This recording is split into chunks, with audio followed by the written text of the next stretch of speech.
Mythos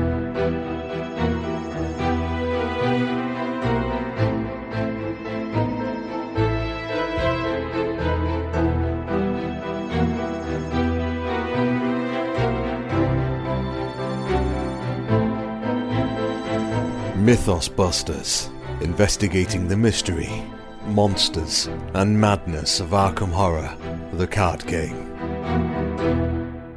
Hello, and welcome to episode 125 of Mythos Busters. I'm Sean, and joining me tonight, and it's a Wednesday night. It's a weird energy. I'm not used to this. I've got Nick. Hey, Nick. Hello. How are you?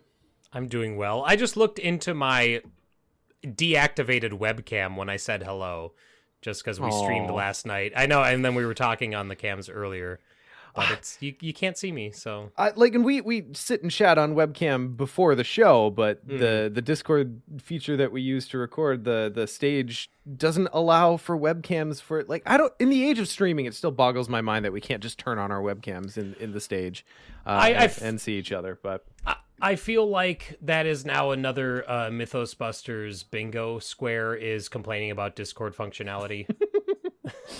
I think it's been the last 4 episodes in a row. I mean, overall, the platform's pretty great, but it's got some blind spots that just make me scratch my head from time to time. Yeah, totally. Speaking of Discord blind spots, hey, Scott. Wow. I don't know what that means. I don't either. The most Discord savvy one out of all of us. I know. Sometimes I think Discord is kind of like, have you guys ever played Galaxy Trucker? And you're just kind of I haven't played it, but I know it. You're just building your ship as you go, like while it's flying through space, essentially, kind of. Mm-hmm. I feel like that's what Discord is doing. Like, they made a chat program, it went huge, and they're like, oh shoot, we need to build it bigger than we have already, and just are like strapping on functionality hither and thither. I'm just waiting for them to get bought out by like Microsoft Teams, or like maybe BlackBerry will make a resurgence and buy out Discord. God, I hope not. Is BlackBerry still around? I think they are in like computer tech stuff, but not in. They had to have restructured at some point. It's a Canadian company. I know that much. Oh, RIM is Canadian, eh? Mm-hmm. Oh, that's cool. Did not know that. Yeah. Well, we've got a fun episode for you guys tonight. We're gonna get through a few openers, and then of course we're going to continue our reviews of the player cards from the Edge of the Earth Investigator expansion. And then of course we'll round it out with some Tentacle time. But before we do any of that, couple quick things. First is that part 2 of the Edge of the Earth Dissonant Voices is completed. It is done. It is on YouTube. It is available for our patrons. I need to make sure that Ian has updated the link. I posted it in our patron chat and Discord, but I realized that's like next to the bottom as far as like effective methods of communication goes. It's not quite there, but it is there. It's available. It's done. So now we're in the process where we're waiting for everything to get uploaded to Arkham Cards. So if you haven't checked it out already, Dissonant Voices is our story narration feature available to our patrons at any level, where we read the story for you, so you can just set up your game and not have to worry about it. It's pretty great. I won't lie. Mm-hmm. All right, boys, what Arkham have you been playing lately? Nick, you've been like crazy productive recently. So last week, for the live listeners, for the people on RSS, sometime in the past, I got an alert from, I forget who let me know on Discord. Philion, I want to say. I'm probably wrong. Philion or Sub-Zero Joe? Someone with a green name? I forget. Anyway, someone let me know that Watch It Played would be live streaming Murder on the Excelsior Hotel. And Watch It Played is it's a Twitch group run by a gentleman named Rodney, and he has there's a bunch of different people involved with it. They all play board games, and their shtick is that they kind of teach it as they go, or they talk about how to play it. And they did Arkham. They've done Arkham before, and it was Rodney, and it was another board game fanatic actor some of you may know named Rich Summer, who's been on The Office. I have not seen much of The Office, so I don't know what his character is. He's the homewrecker who tempts Pam while she's off in school. Oh, the okay. camera Yeah. guy? No, that's way late. This is more like when she goes back to art school and he's like a fellow student. Oh, And yeah. he's like, "Hey, you're better than living in Scranton. Come." How I mean, dare that's he? not Rich. That's not Rich's fault. He didn't write his own character. I Let's hate not him disparage already. Rich. Well, anyway, Rich Summer is a delightful man. And I got to watch both of them play Murder at the Excelsior Hotel. And I got to chat in Twitch chat, and they would ask questions, and I'd answer, and that sort of thing. So it was a lot of fun. Fun. And that, like, watching them play that, I was like, I think I'm ready to play Arkham again. And so the next day I built a Roland and Akachi deck. They pulled Noxious Fumes, and I laughed in chat and I said, everyone hates this card and their tears give me joy. And so I think they pulled it twice and they were not fans. But it didn't really wreck them. I recommend that anyone listening to this go back, and if it's still on VOD on Twitch, watch it played. You should watch it because it got right up to the wire for them. They came really, really close. Anyway, I know, Nick, sorry, I made a really quick question. And I believe the curse stayed true, that because you were in chat, the first token they pulled was the tentacle. the very first token Yeah. pulled God was a damn it, tentacle. Nick. It was so great. I was so pleased. Your presence brings evil. I have to say, one of my favorite things to come out of Excelsior is your inexorable glee at people hating Noxious Fumes. It's like the Arkham developer a mental equivalent. and a physical skill. No, it shouldn't. It's fine. That's just get good the card.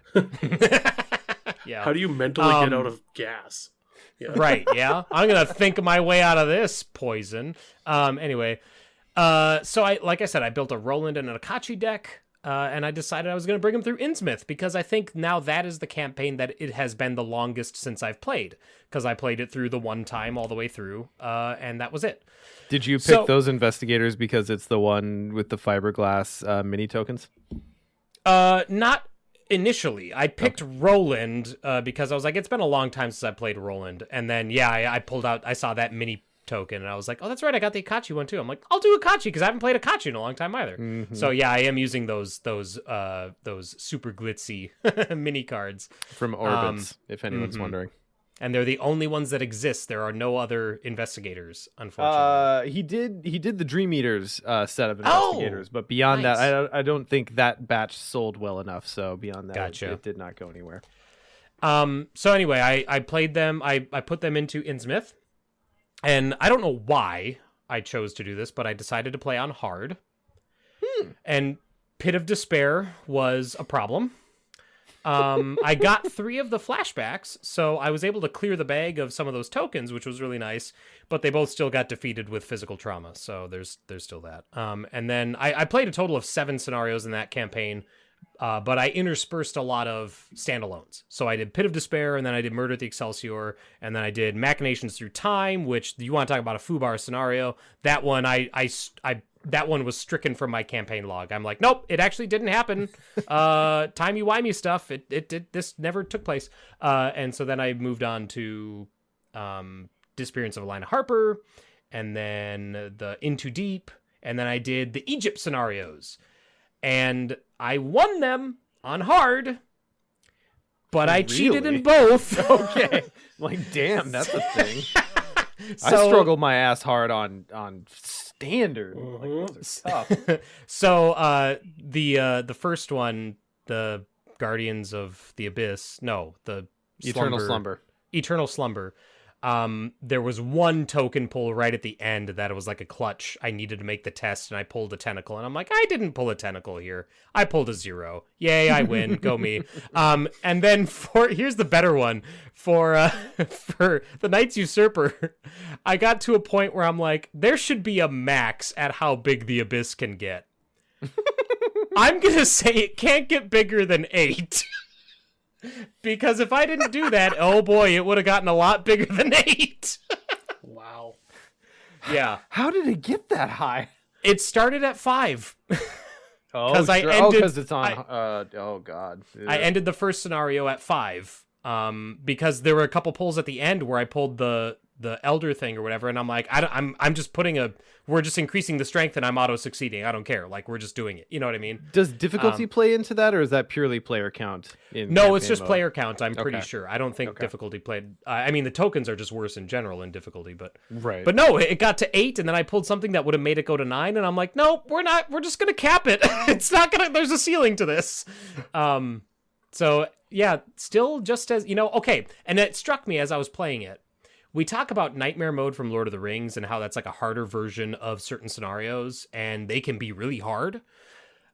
The Egypt scenarios feel like Arkham's nightmare mode, because not only is the skull token bad, but like all the numbers seem like they're 1 point higher than all the numbers of your standard Arkham scenario. You know what I mean? Like, even for standalones, like all of the tests that you have to do to sabotage like the train. Yeah, like sabotaging the train, you have to discard 5 cards from hand. Like, I don't even have 5 cards by the time I get to that location. You know what I mean? Like, and then the test intellect 5 to find the blood on the door or whatever. Like, it's just like, holy crap. So I really do think that is just the nightmare version of Arkham. And I feel like, and I could be wrong because I'm talking based off a feeling, but it feels like standalone since then have backed off on just that raw difficulty and instead focused more on like, gosh, I don't know, because Egypt is still really well designed. Just interesting obstacles. Yeah, it just feels like just the numbers are just a touch higher than what you expect from Arkham. But And thank fuck for that. You remember our face check on oh Egypt? my god. Yes, I do. I can't remember ever being so salty about Arkham. I got kicked in the nuts by TFA and then walked headlong into That was the true. It eternal also slumber. came right after TFA, and that was It was like, oh So- my god, I can't play Arkham anymore. When did I get that? I mean, these are also like the Gen Con scenarios, right? Which Lord of the Rings also had. And Lord of the Rings Yeah. Gen Con scenarios, like, what was the one that one year? Numinos. Doom. That Numinos. literally there was not a victory. All of Gen Con. Like, nobody was Numinos. I remember very specific salts because it's like I brought 4 very different decks. And I tried each of them against a Numinos, and a Numinos just hard shut down everything I was trying to do. And it's like, all right, well, I guess if you're not going to let me play, then yeah, the encounter deck's going to win. Okay. Yeah. Banjo Thulu in chat says, I died in Act 1 of Knights Usurper at Arkham Knights. Yeah, you got the easy way out. Like, it's only downhill from there, buddy.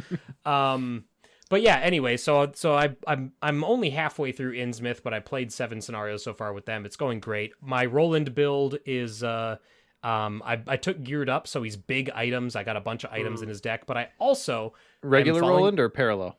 regular. I don't have a physical parallel, so I'm not playing parallel. Sure. But then I also decided that I wanted to do fall back to my old tried and true Roland, which is ally play and bouncing in and out art students and now medical students to get that healing, that tricky ally Classic play. Nick. It's super fun. It's great. I love it. Just short on cash as always with Roland.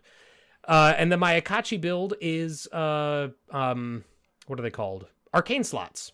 It's just fill the arcane slots. And so I originally Like Dragon Pole or I started with Dragon Pole, and then I upgraded out of Dragon Pole and took the Enchanted Bow. oh, interesting. And I took the Enchanted Bow through 3 scenarios, and I really liked it. But then I was like, by the 3rd scenario, I was like, God, it really sucks that you're limited to 2 damage a turn with the Enchanted Bow because you have to exhaust it. Mm-hmm. And so after that 3rd scenario, I swapped it out, and instead I took in Sign Magic level 3 to take over those hand slots.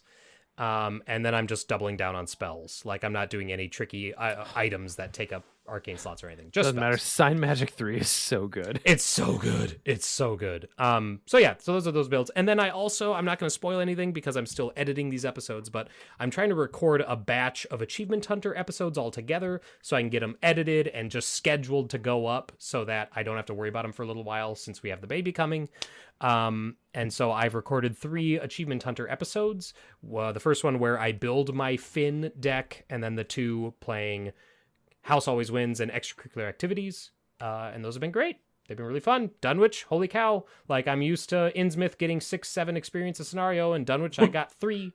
Three. Whoa, Mr. Moneybags. I know, right? I had to go. I had to hunt for it. Yeah. So I put Sharon's Oboe in my deck, and I'm like, I need this. Like, there's no way around it. I need that 2 extra experience. So. Oh, you might get the easy way out once you hit Essex. Well, yeah, that'll be detrimental to my achievements, but that would be the easy way out. You're right. Mm-hmm. But that's me. Oh, cool.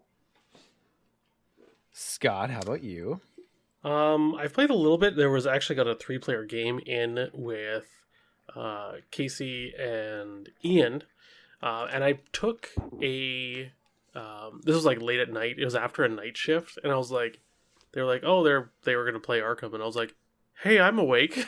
So I took this Daisy deck, and my whole idea was to help out the team. And I wanted to do... When I think about you, I book myself. So like that, but opposite. So I actually wanted to give it... Oh, you're doing it wrong. Yeah, and the goal was to take... I was like, okay, take Old Book of Lore level 3, and then just abuse secrets. So that hopefully I can get both of them out. I used the advanced version of the tote bag and the Necronomicon because I had to. And I used Adriana's Twine, or Ariadne's Twine? Yep. What else did I have? Okay, I had a Scroll of Prophecies, because I'm like, or both of those, because I'm like, hey, I'm going to give everyone a bunch of cards. I had Abigail Foreman, so when I used an Old Book of Lore, I could use it again. Wit and Green to find stuff. I had a single level 2 backpack to help me find other stuff. Crack the Case, give people money and such. A couple Enraptured, because I feel like that card is undervalued in certain builds. Not going to say it's, crazy, but...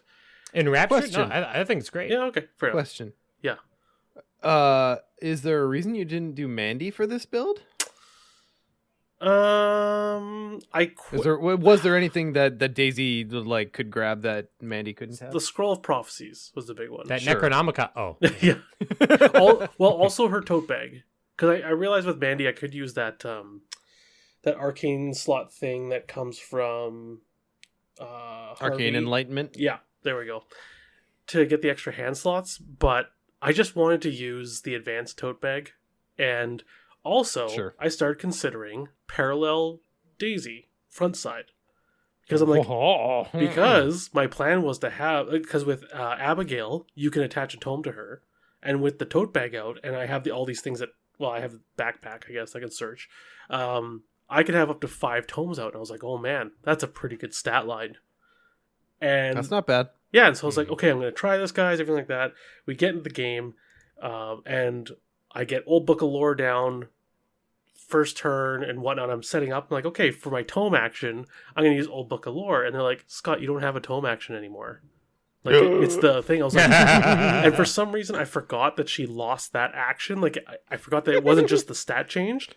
Yeah, she lost the game right there. So I literally yeeted it off the table and replaced it with normal Daisy and continued with my life. I love so I was like, well, I mean, the whole point was to be able to use 4 actions worth of tomes, right? Mm-hmm. And I assume you were still doing normal Daisy for deck building? Yeah. Okay. Yeah, I don't think that the back really offers her much at all. Not compared, not much more, because it's just tome access, right? I feel like the only thing that she's gotten since that came out is Schaffner's catalog, maybe. I was gonna say, guess which class has all the tomes? Yeah.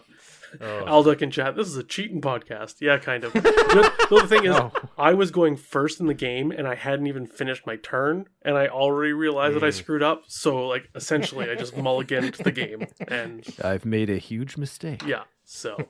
It wasn't, 4 turns in, I'm like, I'm gonna switch. It was It wasn't the absolute last test like me. Yeah, exactly. Yeah, I don't cheat on blind stuff, not, pulling tokens and whatnot, but... I just cheat on the entire setup of how the game works. But it worked okay. I think, handing stuff out. And the thing is, too, Daisy, because Ian went full killer and Casey kind of went flex, Like, I didn't have the clue acceleration that I think you'd normally have from like a 3-player, I'm going to go all clues, like that Kluver build, right? But the fact that I'm getting, especially with Witten, like 6, what do you call it? 6 intellect.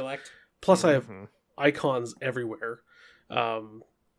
It was enough to do enough cluing that my actions were so effective, I didn't need the clue compression, right? Like, I wasn't missing intellect tests. And Casey was picking enough up as a flex because he played Trish. So, yeah, it worked out. So it was interesting though to also get the old Book of Lore out first turn and be like, and I got Abigail out. So I was like, cool, each of you get an old Book of Lore. Let me know if you want me to spend a charge. Like, that was really cool to do. So nice. Yeah. Boy, I was getting real nervous there, Scott. When you said you picked Parallel Daisy, I thought by the end of your story I was going to have to recant on my opinions on Parallel Daisy, but I'm glad you saved it. Yeah, nope, she's bad. It is far easier not to have to change my mind. Yeah. Well, excellent. Okay, look, and on that point, if anyone does ever hit up a parallel front Daisy that like actually works and is actually good, hit me up with it because I'd love to see it. I'm sure it exists for someone smarter than me, but oh god, she loses so much and doesn't gain enough. Her parallel deck building is so bad. There's got to be someone out there who's like, this is my favorite investigator. She wins every scenario. Well, I know Big Kahuna is a huge Daisy fan, and even he is like, no thanks. Yeah. It just, I feel like one day there's going to be a tome or two that come out, and it's going to be like, oh, okay, I see it. But, yeah. But it's got to come out in a different class. That's the thing. Well, I kind of wonder, too, like, if you kind of do what I did, and I put the link in chat, if you kind of do what I did, where you have a bunch of tomes, you concentrate on that, but then you also include a few cards to lean into the giant willpower boost that you're going to get, if that's enough to justify it. You know what I mean? Like, because I included Holy Rosary just because I had a spare slot or whatever, and then you have Witten, who gives you a willpower as well. +1, yeah. Right? And so and if you just get 2 tomes out, now you're at 5 willpower. And if you're able to get Daisy Tote Bag out and like everything else, like you can get to like 7 or 8 willpower. And she does have that mystic access. So what can you had me at 7 or 8 willpower, right? Like but also how much can you use that in just level 0 to 2 mystic, right? Yeah, let alone like if you're taking it with parallel deck building abilities, like it's whatever.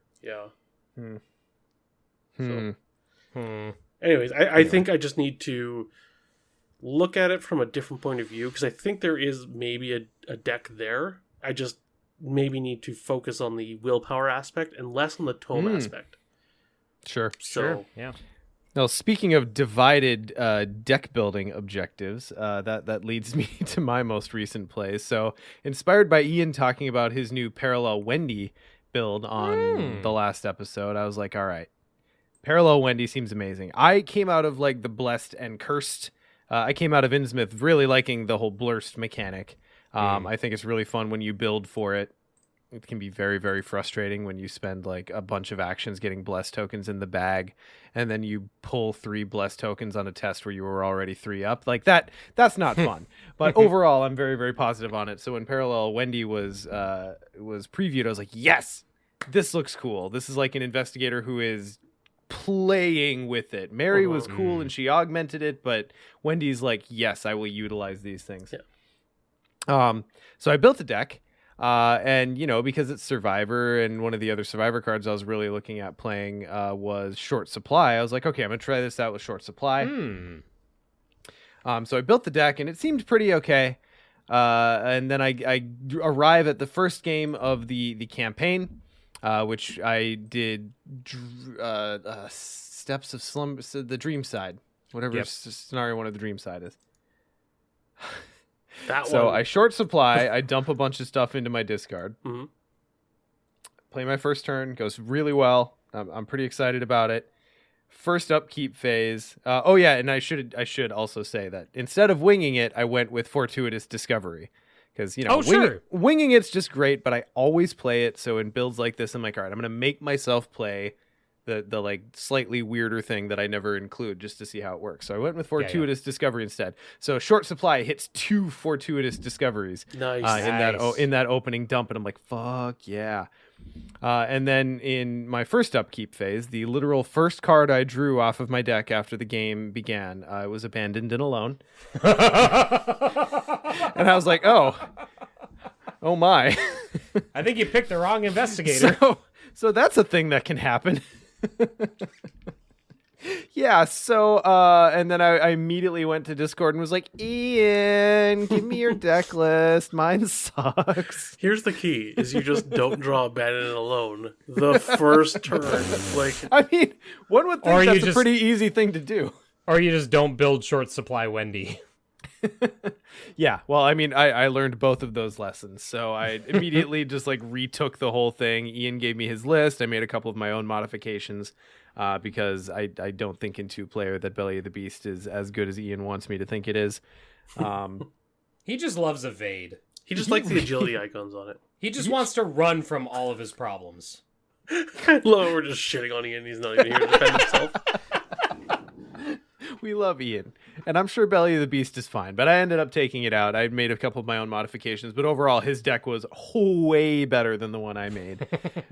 So I took that one, and then alongside oh god, what did I pair with that? Now I'm forgetting. It was oh my god, why can't I do this anymore? I'm sorry, I started laughing because I saw Big Kahuna's message in chat. Cheating is a great way to fix Abandoned and Alone. Nick, probably. Yeah. I never said that. I mean, you just said it now. But you wanted to. Well, that's true, yeah. You're right. Okay, so now I remember it's because Parallel Skids is the only other Parallel investigator that I had yet to try. So I paired that with Parallel Skids. And because I just decided I'm going to try a bunch of these new cards, I did Underworld Support. Nice. Parallel Skids. So you go to a 20 card starting deck. Should have played in Dunwich. I did. I started Dunwich. I'll get back to that. But anyway, so Parallel Skids is really fun. He is the only Skids that exists to me now. Like, Corset Skids, say what you will about him. There are things. But Parallel Skids is so cool. His ability to just turn money into more money. He's like capitalism incarnate. What about anti-aircraft gun Skids? You still love him though, right? You can do that with Parallel. I still really like. Oh yeah, well. Oh no, he can't take Venturer, can he? No. Oh. Well, fair enough. Yeah. Well, you could do like Parabo Skids, I guess. So Scott, why do you call them anti-aircraft gun Skids, and why don't you just call them like Legolas? Because I just imagine like when you look at an AA gun, it's got the 4 cannons, Yeah. and I can shoot 4 arrows a turn. Oh. In one turn, and the next turn you got to kind of recoup. But I just imagine like do. Yeah. All right. And the idea of someone essentially holding 4 bows just looks like an anti-aircraft gun to me. I don't know. Yeah. Daka, as Psychopath says. That's more Conquest. Or not Conquest. Warhammer. Orcs. Green. Got there. We got there.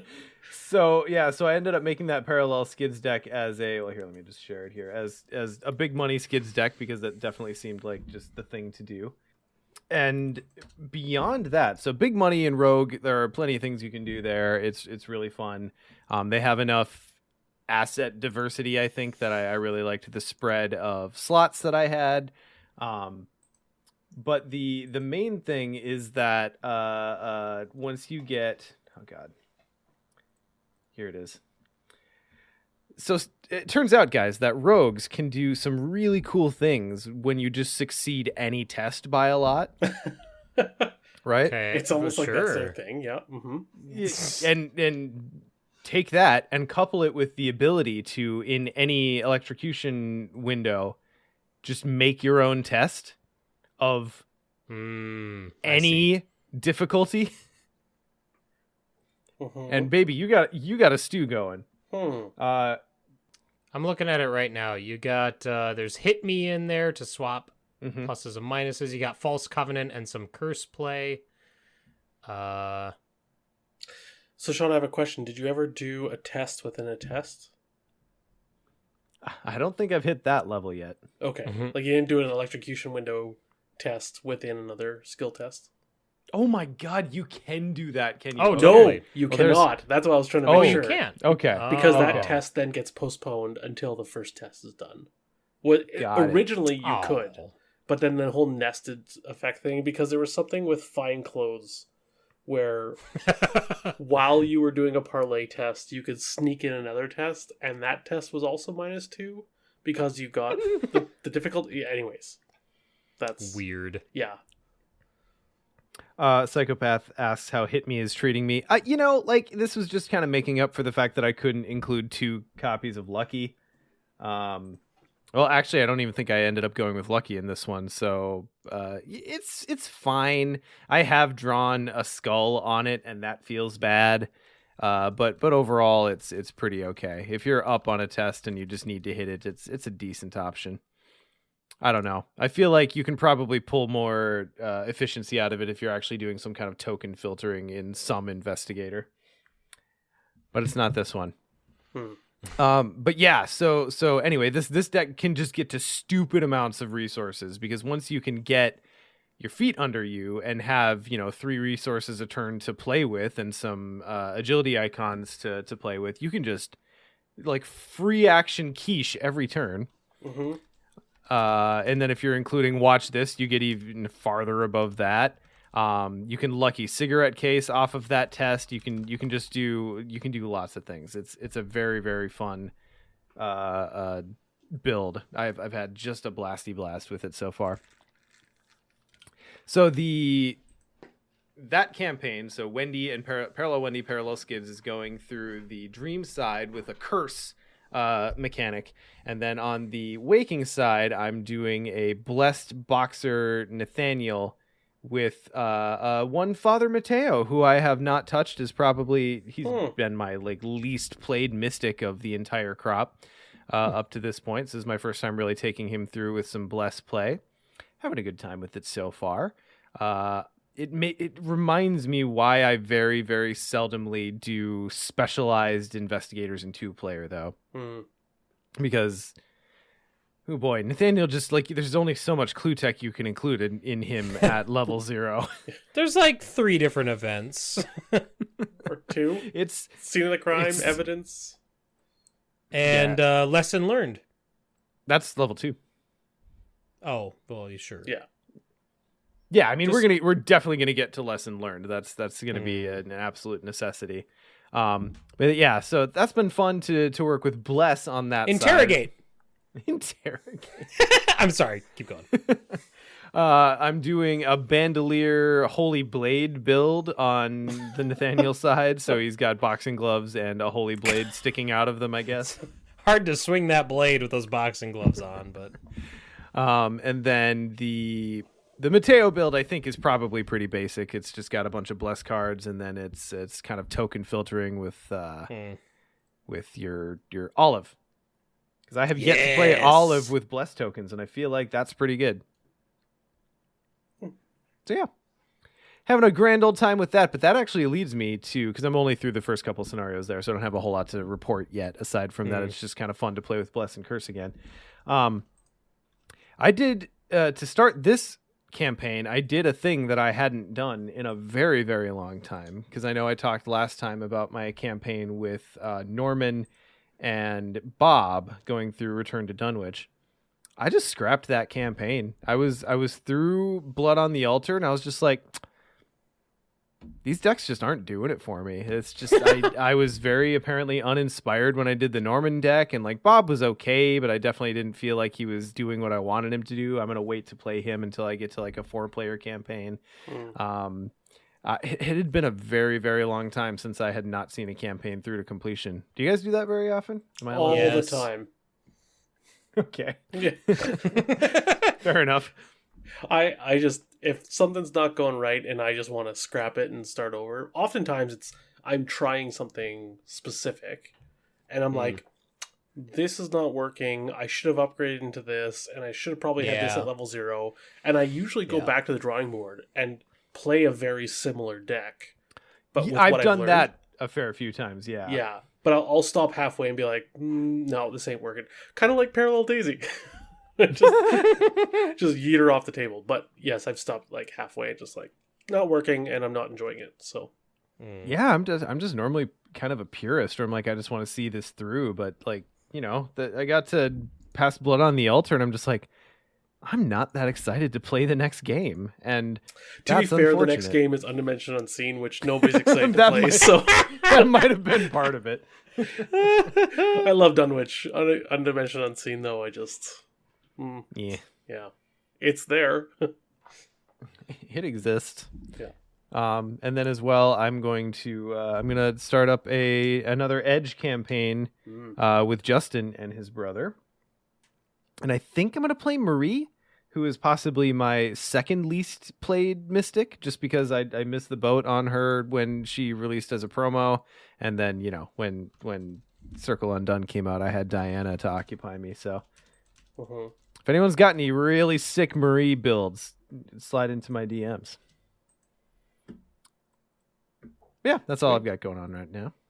Nice. So, guys, we're gonna skip voicemails this week. We didn't get any. Well, we one. did get we got a big voicemail from Sub-Zero Joe, but it's a whopper, and we're gonna give it its own room to breathe, which is not on this episode. So we will revisit that in a bit. Worthy of its own mini topic. Yes. Yeah. Yes. So Nick, what we got going on with the patrons? Yes, I will be Ian for this episode. So our patrons, first off, thanks to our board members, Chris B, Chris H, Chris M, Chris U, Morton, Jared, Ian, Kyle, Philip, Patrick, Abilio, Jesse, Chad, and Robert. Thank you so much for all of your support. Special shout out to a random patron is Danny Bellignon.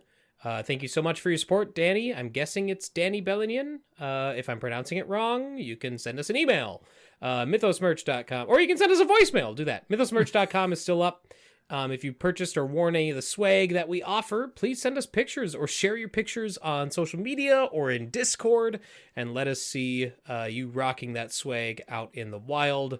Nothing brings us more pleasure than that. And then we do have a couple job titles, but as with last episode, Ian loves those job titles so much that we are waiting until he can be back on the episode before we can do it. So He is our HR manager, after all. yeah, he is. Perfect. How about news? How We got about news? Now I'll get back in my Nick chair. Hang on. There we go. Wait, where's the squeaking? Where's the squeaking? That's the squeak. Of course, now I'm like rocking in my chair and there's no noise coming out. Anyway, Carcosa release or re-release. Carcosa is now available again, or will be soon. You can buy it in the same release format as Dunwich and Edge of the Earth, with a campaign box and an investigator box. There's nothing new. If you own all the if you're lucky enough to own all the Mythos packs and the original box, then you have everything that we'll be releasing here. It's just nice to see that they're continuing with this new release model. Makes it so much easier for people who are getting into the game now.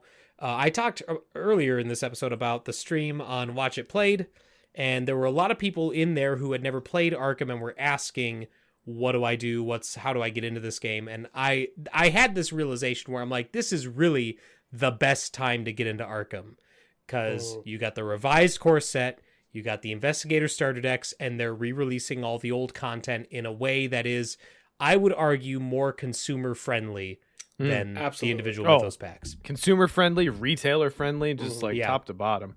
Mm-hmm. So it's awesome. So yeah, so you can get Carcosa, and I realize I misspelled Carcosa in the show notes, so I'm gonna Carcassonne.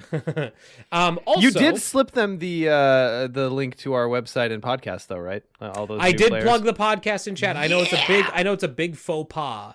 But I did it in a sneaky way. Because they were talking about, one of them they were playing starter deck investigators, Harvey and Nathan, and one of them who's playing Harvey was like, I think the whole point with Harvey is to get cards in your hand even above your hand limit.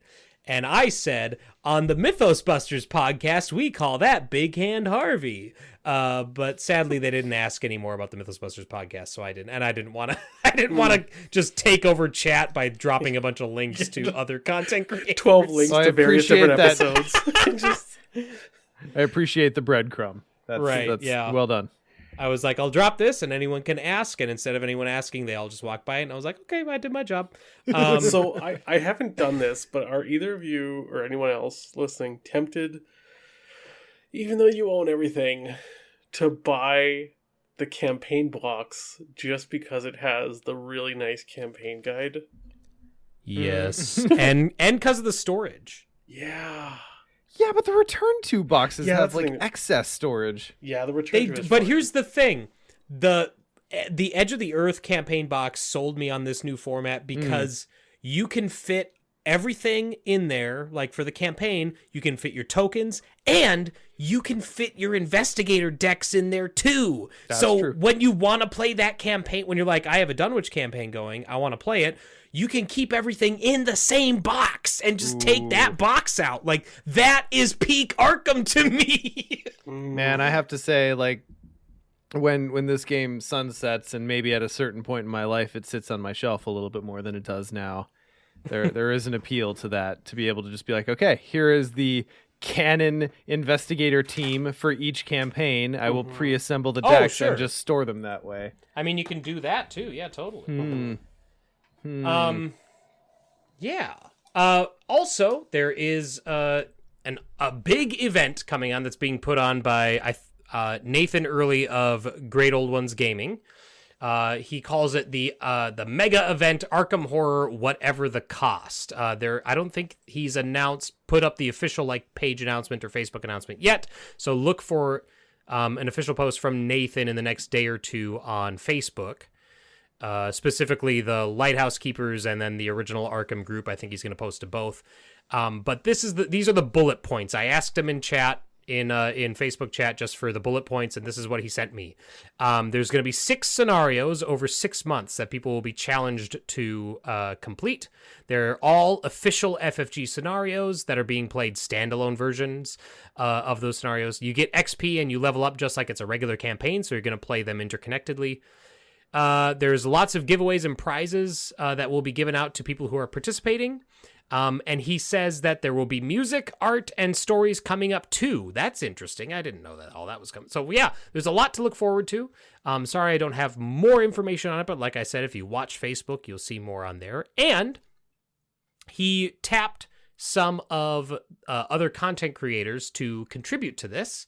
And I think, Sean, you contributed a scenario to this, didn't you? Well, we did, but I was just the first one to write things up. Yeah. Oh, sure. I did it on behalf of the Mythos Busters. Nice. So everyone can look forward to that as well. And I mean, who doesn't love free stuff, right? Especially free Arkham related stuff. So there you go. I don't know if it's Arkham related or not, so don't hold that. If it's not Arkham related, then sorry, my words are not contractually binding. So I mean, based on the sponsors, I feel like that's a pretty safe bet. It probably is. Yeah, it looks pretty fun, and the fact that they're tying in Brian from Rite of Seeking to like write a narrative to like actually tie the scenarios together in a campaign, because the scenarios that were chosen by whoever chose them, I know we chose one of them. They're disparate scenarios, and he gave us no restrictions on which one we wanted to pick. So it'll be very, very interesting to see what Brian does with that. I have faith. Brian does good work. Is it going to be a comedy or a tragedy? Because yes. Yeah. Sounds like Brian. Yeah. So yeah, we'll report on that as it evolves, I imagine. Perfect. Excellent. Scott, I hear you have some rules for us. I do. I took my own advice from last episode, and I went and talked to the Rules Council. I forget what they're calling themselves now, because they were debating changing their name just to be a little more inviting, I guess. Because I guess some people were thinking it seemed very hoity-toity, but they're haughty? very not, right? Like that's not the thing. So if you have a question about the Rules Council or a question for them, and you want some like, hey, I found this really weird interaction, go talk to them. You can find or start to find them on the rules discussion channel on our Discord, and they have their own Discord you can go to and stuff like that. So feel free to ask. Veronica, one of our mods, is one of the lead council people who's on there, Psychopath as well. So anyways, ask them. Super awesome people doing the Lord's work. Anyways, so I went and asked them, like, hey, what's some cool rules minutia I can talk about on the cast? So one weird thing they have is weird lasting effects. So a lasting effect in Arkham is something where it's like, give this thing something, right? Like give a card an icon, give this investigator a stat boost, blah, blah, blah, and how you can exploit them or weird ways that they work. So the first example, really simple, is the red clock. The first charge, it says you get +3 skill value for your next skill test. Well, if you wait like 9 turns, you might have that stack up 3 times. Because it's not your next skill test this turn. Right. It's your next skill test, period. It's the old Charles Ross conundrum. Yeah. So Charles Ross is another interesting one, in that you can basically reduce the cost of the next item someone plays by 1 over multiple turns until they finally play something, and then it's like -3 or whatever, because it isn't limited. There's no thing like until the end of turn. There's no limit on it. Right. So it's a lasting effect. One of the weird ones that they pointed out to me, and I knew I had to talk about this one because Nick, it involves Intrepid, which is Oh, Jesus. As we all know, Nick's favorite card. Yeah, I can't get enough of it. He fought so hard to keep it in his deck once upon a time. So anyways, Intrepid, this key card. So the actual key card to it is Grizzly Totem, this combo. Sure. So Grizzly Totem reaction, after you commit a card to a skill test, exhaust Grizzly Totem. That card gains another instance of one of its skill icons of your choice. Period. No endpoint. So, you use it with Intrepid. Now Intrepid has 2 will icons, right? Because it normally had 1, now it has 2. Mm-hmm. Intrepid says, if this skill test is successful, add Intrepid to your play area as an asset with the text blah, blah, blah, blah.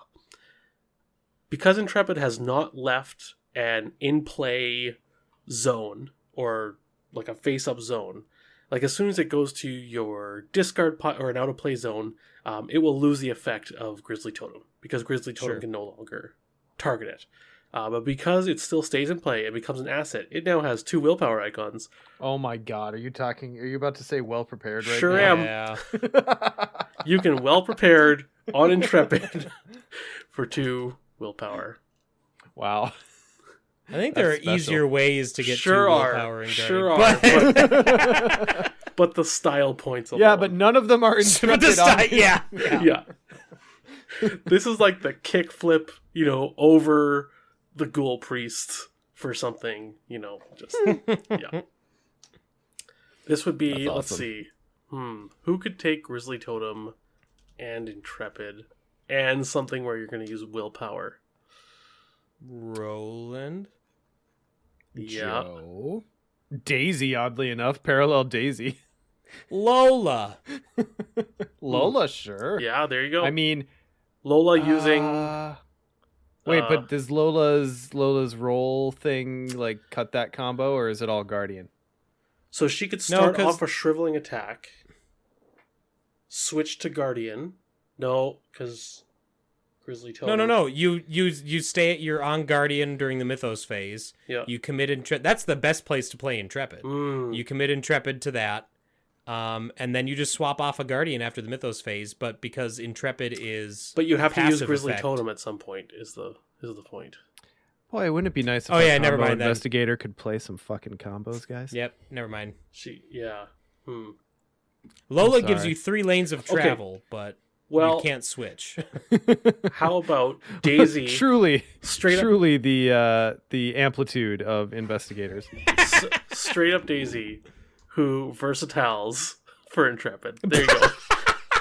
Using There it is. shriveling, and uses shriveling with the Intrepid. Wait, so Parallel Daisy can take Intrepid. Parallel can, yeah. can she take Oh, okay. shriveling? No. Ah, yeah, that Okay, was. there we go. Why do you need shriveling? Well, for something to use the For willpower our willpower test. Oh, Can she take well prepared?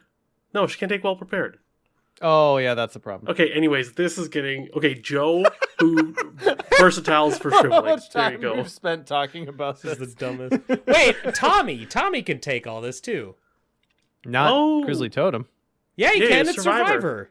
Oh, the level 0 one is totally Survivor. Sorry, I was thinking about the upgraded one. No. Anyways, This was fun. yeah, long walk to a very Long walk to a single extra willpower icon. like instead of all Oh. these cards, yeah. So, anyways, the thing I wanted to bring up was a lasting effect. So, anytime you're Yeah. looking to play a neat little combo, or you see anything where a card gives investigator gains this, a card gains this, or loses this, or whatever, look for the endpoint. And if no endpoint is defined, maybe there's a weird wombo combo, like using Grizzly Totem and Intrepid and Well Prepared to make a single extra will icon on a single test. I will say that all this talk about Grizzly Totem and Intrepid and then getting well prepared to get the double will, that has made me find a new appreciation for guts. Sure. Because it's that. Yeah, But one card that anyone can take. Yeah, but Guts can't give you +1 intellect, +1 combat, and +1 agility until the end of the round. Oh, you're right. Yeah, so You know what? That is right. checkmate. Point conceded. Mhm. All right, wonderful. Well, if you find any good combos with that, definitely let us know. Oof. Thanks for all that research, Scott. But if you find anything better, That wasn't supposed to be that pointed. you just put a little kick behind good. There's a little too much emphasis there. Sorry, I'll dull my tongue on the next one. All right, boys. Well, I think that gets us into picking up our player card reviews. So we ended with Short Supply last time, right? We did. And Short Supply ended me. How appropriate. Let's pick it back up. Scott, you want to order us something? I sure do. Let me just pull up my Snarfsnarf catalog. It is a level 0 2-cost asset for Survivor. It has an intellect icon. It's item and tome traded, so Parallel Daisy can take it. Uses 5 secrets. If Schnofter's catalog has no secrets, discard it. You may spend secrets on Schnofter's catalog as resources to pay for item assets played by any investigator at your location. So before we go any further, Scott, you're adding an extra N. Oh, It's Schaffner, not Schnofner. not Schnaufner, but I'm now okay calling want to it that call it now. Schnaufner. Like schnozberries. Schnaufner's sounds like a type of malt liquor. Schnafner Schnafners. sounds like a Pokemon from the new generation. Oh God. Schnaufner. Schnauf. Schnauf. Oh, that's what it is. It's Thundercats. That's what my brain just did. That's Thundercats. Okay. There's you, a Nick. Schnaufners and Thundercats? No, it's Snarf. Oh, Snarf. yeah. Yeah. All right, you're right. Anyways, Oh. Welcome down the cul-de-sac that is my brain right now. Snarfner's catalog. This card seems really plain until you play it, and then Yeah. it's actually pretty good, especially in Bob. I mean, yeah. I've tried it in York, and it's kind of cute because after you kill something, you can just bring it back as well. Sure. And then also, I just realized with the secrets in Parallel Yeah. Daisy, you can also take Adriane's twine. Ariadne, yeah. Ariadne's twine. Oh no, what am I Schnapner's thinking? Wait. No. Don't Ariadne's twine, because then you're paying a resource to get an extra resource. No. Who's the? No, it's an ally. Who you can The Sophist. the Sophist. You can play secrets. Pay Or for secrets. any of the secret. There's a ton of secret tech. Like, it's not just Sophist. Yeah. But yeah, Parallel Daisy or Min can do it. But the Sophist lets you. Is it Sophist or Sophist? I don't know. That lets you convert these relatively cheap secrets, 2 resources for 5 slotless secrets. That's a good trade, Yeah. and turn them into other secrets or charges. Right? That's what he does. Yes, he swaps between assets. I have yet to play with that card, but he seems really good. Yeah, he just. I think this is the first card that makes him really worth it. I think, or at least considering. But Yeah. Okay, so from a pure economy perspective, and I'm not one for like the click economy, but But you since bring this- it up the most. So this is kind of like playing in emergency cash, because you're getting 5 resources to spend. You're paying 2 for it, so you're netting 3. You are paying an action if you're not Bob. If you're Bob, that's like just juice on top of it. But you're gaining the benefit of being able to toss those resources anywhere. This is a fantastic multiplayer card. yes, Like it's a good card in general, but is a fantastic multiplayer card. Psychopath brings up also fun stuff with Joey the Rat, where you can spend a resource to play it out fast, and then spend all its money, and then discard it fast and gain 2 resources. So it's like infinite money. Man, talking about other allies that I've yet to try out, Joey the Rat's like he's near the top of that list. Yeah. The idea of your criminal fence just going through a catalog, it warms my heart. Yeah. It's an illicit catalog. Yeah, let me see if we have it in the autumn edition. Yeah, what? That's pretty fantastic. I'll talk to my buddy Schnafna. Snarf. Schnaf. Also, like in Parallel Daisy, like this is what kind of started making me think, even before tonight's conversation about other Parallel Daisy stuff. It's a slotless tome. Yep. Slotless. That's and the it's key. not unique. Right. Yeah. So Honestly, this was the first card that finally made me go like, all right, maybe what Parallel Daisy does is she just gets lots of cool passive stats, and that's what she does. well, and that's the thing with the Helper Daisy deck is, now I can find you a card with Old Book of Lore, let you play it, and then also help you pay for something in your hand in addition to that. Sure. So,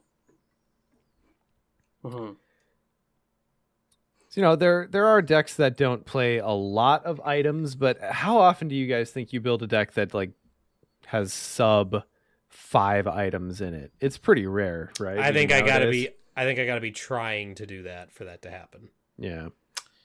it's pretty low. Although, now that I think of that, is my Dubs deck sub 5 items? Yeah, but your Dubs deck is like a very, very specific build. It's not going to be, it's not looking Right. for help from someone else with Schaffners. Yeah. Schaffners. I think Schnaf. I think the only drawback to not drawback, but the weakness to this card is just the speed and timing of it. The fact that you have to play, it's an asset, so you have to play it. Like that's the only time that I've ever had an issue where this is in my hand, and I'm like, God, I wish it was in play already. But that's a pretty small, like, Yeah. when the problem with the card is having to play it, Yeah. there's not a big problem. It turns out. Well, and Bob's extra action, right? Like, he can get Right, this out. exactly. Now, if this is the first, like I said in a previous rules thing, and Psychopath brought up in chat, like, if this is the first item he plays that turn, it uses up his special action, blah, blah, blah. But you play this at some other point, and for the Right. rest of the next few turns, you have resources to help someone else with your special action. It's Bob's signature card, is what it is, right? For sure it is. Yeah. Yeah, oh yeah. Like possibly even more so than his actual signature card. Yeah. It's like Old I Book of do- Lore and Daisy. It's just Exactly that's right. what it is. Yeah. I do love this with new level 2 scavenging though. Is it level 2 or is it level 3? What's the upper level scavenging? Probably 2. Scavenging I is wanna 2, say. I think. Is it But I 2? don't Okay. know. Well, because if you've got 2 of these in your deck and say 1 in your discard pile, like you can play your other one down, then use that one to immediately put the one from your discard pile into play when you proc scavenging and just like continue. Because if you don't have to pay the action to actually play it down, this is a phenomenally good card. Mhm. So, obviously that's why it's so good in Bob. Yeah. It's really cool economy for Survivor. Yes. Especially Bob. Yeah, they were especially Bob. All right, Nick. Bandages. Bandages is a level 0 survivor asset. Costs 2 resources. Has an agility icon. It is item traded. Uses 3 supplies. If bandages, I'm never gonna fucking. To this day I don't remember what it is. Uses 3 supply, but it also uses them, as we will find out. You do use God damn it. You do use the uses. Yes. Yep. If bandages has no supplies, discard it. Reaction: after an investigator or ally asset at your location takes 1 or more damage, spend 1 supply, heal 1 damage from that card.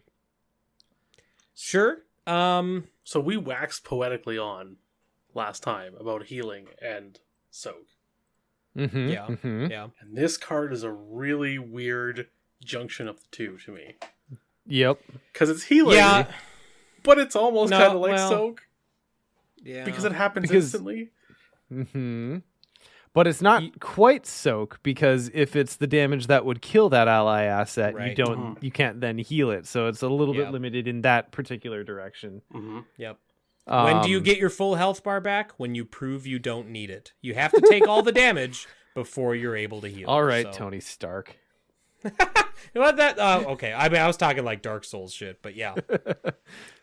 I mean, I don't mind this because 1 shot, 2 resources. There's no slot here, so it's really just Right. like you set it and forget it, and then it happens when it needs to happen. Mm-hmm. Right. I feel like as far as healing goes, this is on the upper half for sure. I think in Wait, what do you mean on the? Oh, sorry, Nick. Ask your question. I was just asking, what do you mean on the upper half? Like if you bundled together all of the cards that heal, Uh-huh. this would be in the 50th percentile. Oh, I see. Okay. I chat is screaming about this.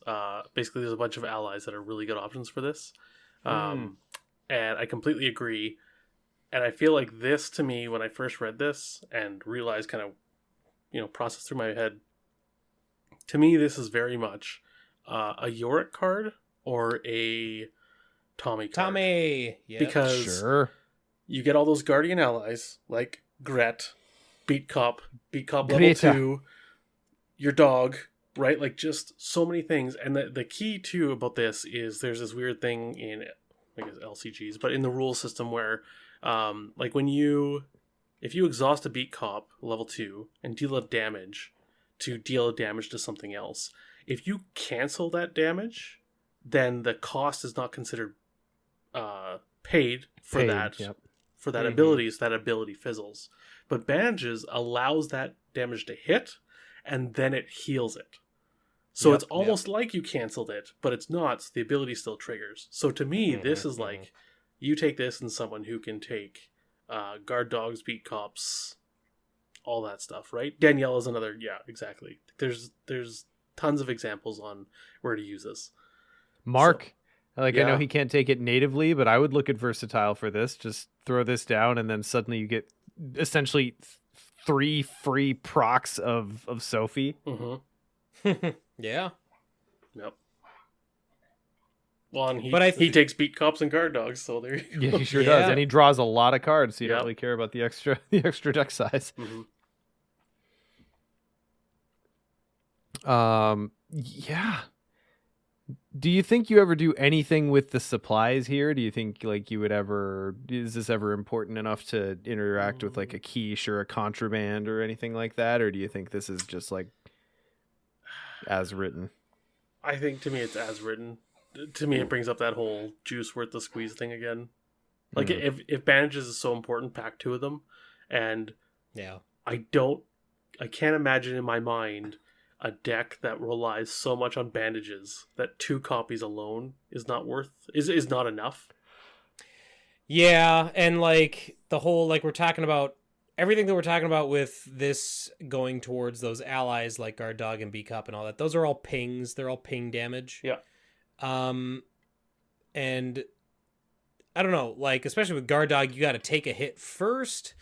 So it seems like if you're putting that much card space in your deck devoted to getting the ping engine going, like there's part of me that's like, oh, it all adds up, but there's another part of me that's just like, well, unless you're playing a scenario with a bunch of 1 health enemies, like it's not gonna get you the mileage I think of that just a good weapon would do. So yeah, I think you just do 2 bandages and you call it there. It's a support card for your support cards. So how much do you want to put in a support card for your support card for your support cards? Right? Sure. I mean, I wouldn't consider Gret or B Cup support cards, but I get what you're saying. But yeah, like it's adding a level of complexity that doesn't get you. Yeah, you're putting more effort than what you're getting out of it. Well, it's like, how many copies of extra ammo do you want in a deck? 5. Well, fair enough, but you play the shotgun deck. But true. Like after that, it's like, okay, well, how can I support my extra ammo? It's like, well, I think the chain of support needs to stop there at some point. But so we've talked a lot about comboing this with allies, and Daniela, whose literal ability is like, hey, hit me and I hit you back. Do you think you ever put this in a deck just purely for the healing factor on the investigator without planning to combo it with allies? I think that goes back to the talk from last episode where I'm just like, this does nothing on its own but just be out. You know what I mean? Like, it's the healing versus... Yeah, but this does proc, like, without you having to spend an action, which was always my biggest complaint about other healing options. I feel like I'd rather just have a cheap... Just like an event. Ally? I mean, or an ally, that costs 2 and has some... like, I'd have to look at the ally pool, but... So you'd want an ally that costs 2 and has 3 health soak? Yeah. I mean, I'm about to which doesn't exist, but right. I'm about to undo my own point here, but like any investigator who can take this could probably also take leather coat, which is 0 cost for 2 health. So yeah, I guess this is, if you're going solo, take leather coat unless you need the body slot for something else. If you're playing multiplayer, maybe consider this. I think this is it's probably the best thing to give leather coat its run for its money, because you can use it after, like, I don't know, and you can use it on allies, right? Yeah. I do like it's very fun as like an ally, and gasoline for your allies, right? Just like keep the engine going. Well, and it also works on fellow investigators too, but yeah. But like True Grit... Yeah, but fuck them. It's kind of like True Grit. Kind of. Oh, I don't like True Grit. But it can only... Yeah, and the thing is, it's limited to 1 per... Why does the step from 2 resource cost to 3 resource cost feel like it's such a huge step? It's big. Yeah. And then going from 3 to 4 is even... Oh, forget it. I was like, fuck that. I think because in my mind, at least, like I start with 5 resources, right? So if I have a 2, 2, and a 1 in my hand, I can get 3 things out in my starting turn or whatever. As soon as you say there's a 3 cost, and I'm like, okay, so I can go 3, 1, 1, right? And like that kind of math starts going in my head. Like 3 is just, it's a lot more. Yeah. And then you see 4. You can tell like, you can tell that none of us play Rogue that often. Yeah, that's true. But ultimately, I think at level 0, because remember, this is a level 0 card, this addresses what I'd want healing to address. You play it down, it's got a reasonable amount of supplies, and then it acts on its own without me having to pour extra actions into it. Right. I think this is a really good card. I would argue this is on the same level as Emergency Aid. For different investigators, but that same level, and I consider Emergency Aid quite good in the investigators that I put it in, like Mark. So yeah, I think that's a pretty fair comparison. because you're right. You put it out, and then it just does its stuff without needing actions after that. Yeah. Set it and forget it. Mm-hmm. But do remember it because it's a reaction.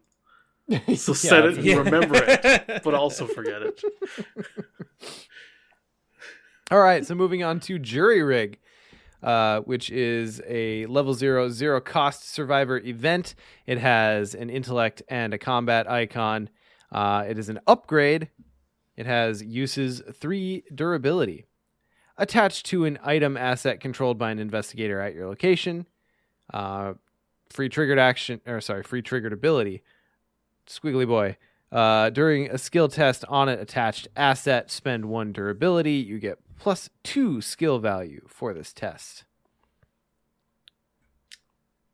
I really like this card. I won't say I love it, but What do you think are its juiciest hosts?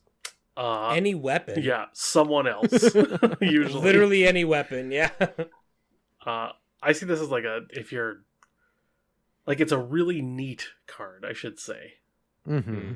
The fact that it's essentially a unexpected courage 3 times Yeah. for 1 action, 1 card kind of thing. Sure. I do really like that it doesn't automatically discard when you use it, because I assume that the intent here was to go with the whole upgrade mechanic, and reliable Bounce it back. would allow it to hop back to your hand when you're done with that item. Yeah. I am a little sad it's not fast. I don't think it's unreasonable that it costs a hard action, but I am a little sad it's not fast. That's the big drawback to it, in my opinion. Yeah, Once I would again, pay resources to have this be fast. Yes. How many would you pay? That's a good question. I'd feel like it's a deal at 1, but I would possibly pay 2. Okay. 2 is when I feel I'm like, I don't think so. 1 is like, yes, I will get it. Mm-hmm. It's like a 1.5. I think if this were a 1 resource fast card, then it would have to cost experience. Like, that's, yeah, I mean that's too the good. balance, right? Right. Yeah. Mm-hmm. But no, I like the idea. I played with this a couple times, and it just unfortunately that's what came back to is when I had it in hand and I had a target for it on the table, I just couldn't spare the action to get it in play. So, and I think that's what we're seeing with something like this and something like Bandages and even Schaffner's Catalog a little less so, but this and Bandages for sure, is that sometimes if you don't draw them early, then by the time you need it, you don't have the opportunity to play it unless you want to take an attack or something. That's the only real downside to these. But otherwise, they're pretty great. And that's what makes this tricky for me with it being a hard action is just like suddenly your board position, your game position matters so much more for this cool little boost that you want to play. Mm-hmm. And I don't know, with cards like this where like you have to be able to spare the action early on in order to get the bonus later, like you can't be on your heels already. Mm-hmm. If you're on your heels, this is a bad card. Oh yeah. Because like if you've got an enemy on you or you just like need to get into this location, get a clue, get out, like if you got something you need to do and your actions are tight, this is an actively bad card. It's got decent icons for what it is, but yeah, the hard action is the hardest part for this for me.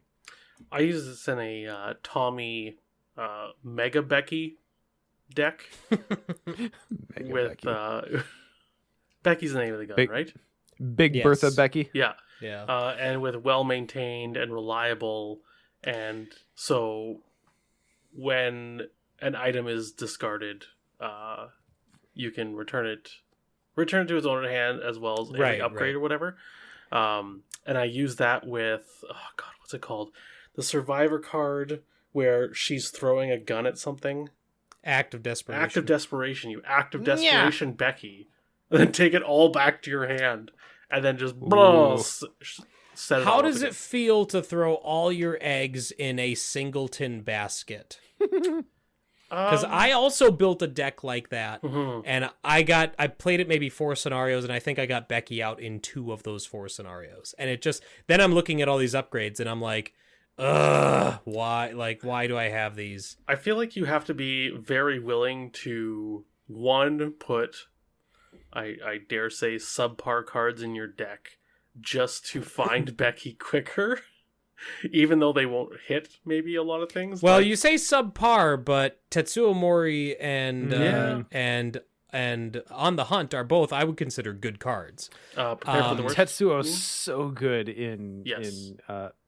Tommy. I put in like 2 level 2 backpacks though. Like it's Oh, we're finding Becky. You know what I mean? yeah, Like, we need it. Yeah. We need it. That's the only item in your deck, and you're just digging. Tommy Muldoon in the quest for Becky. Yeah. It's like Act 1, find Becky, then do other Yeah. things. Yeah. No, so what I would always end up is with like a 45 with one of the upgrades on it, and then another 45 with another upgrade on it, and then I'd drop Becky, and I'd be like, well, god damn it. Why do you have other guns in your deck? Because I have all these upgrades. Because Crypt Chill exists. Yeah. Yeah, and that too. Well, that's why Well Maintained exists. So, yeah. I mean, I'm not saying it's a great deck. I played it a couple Right. times, and I just love the idea of that. It Yeah, reminds me of Zoe and the blade, the one that has the weaknesses.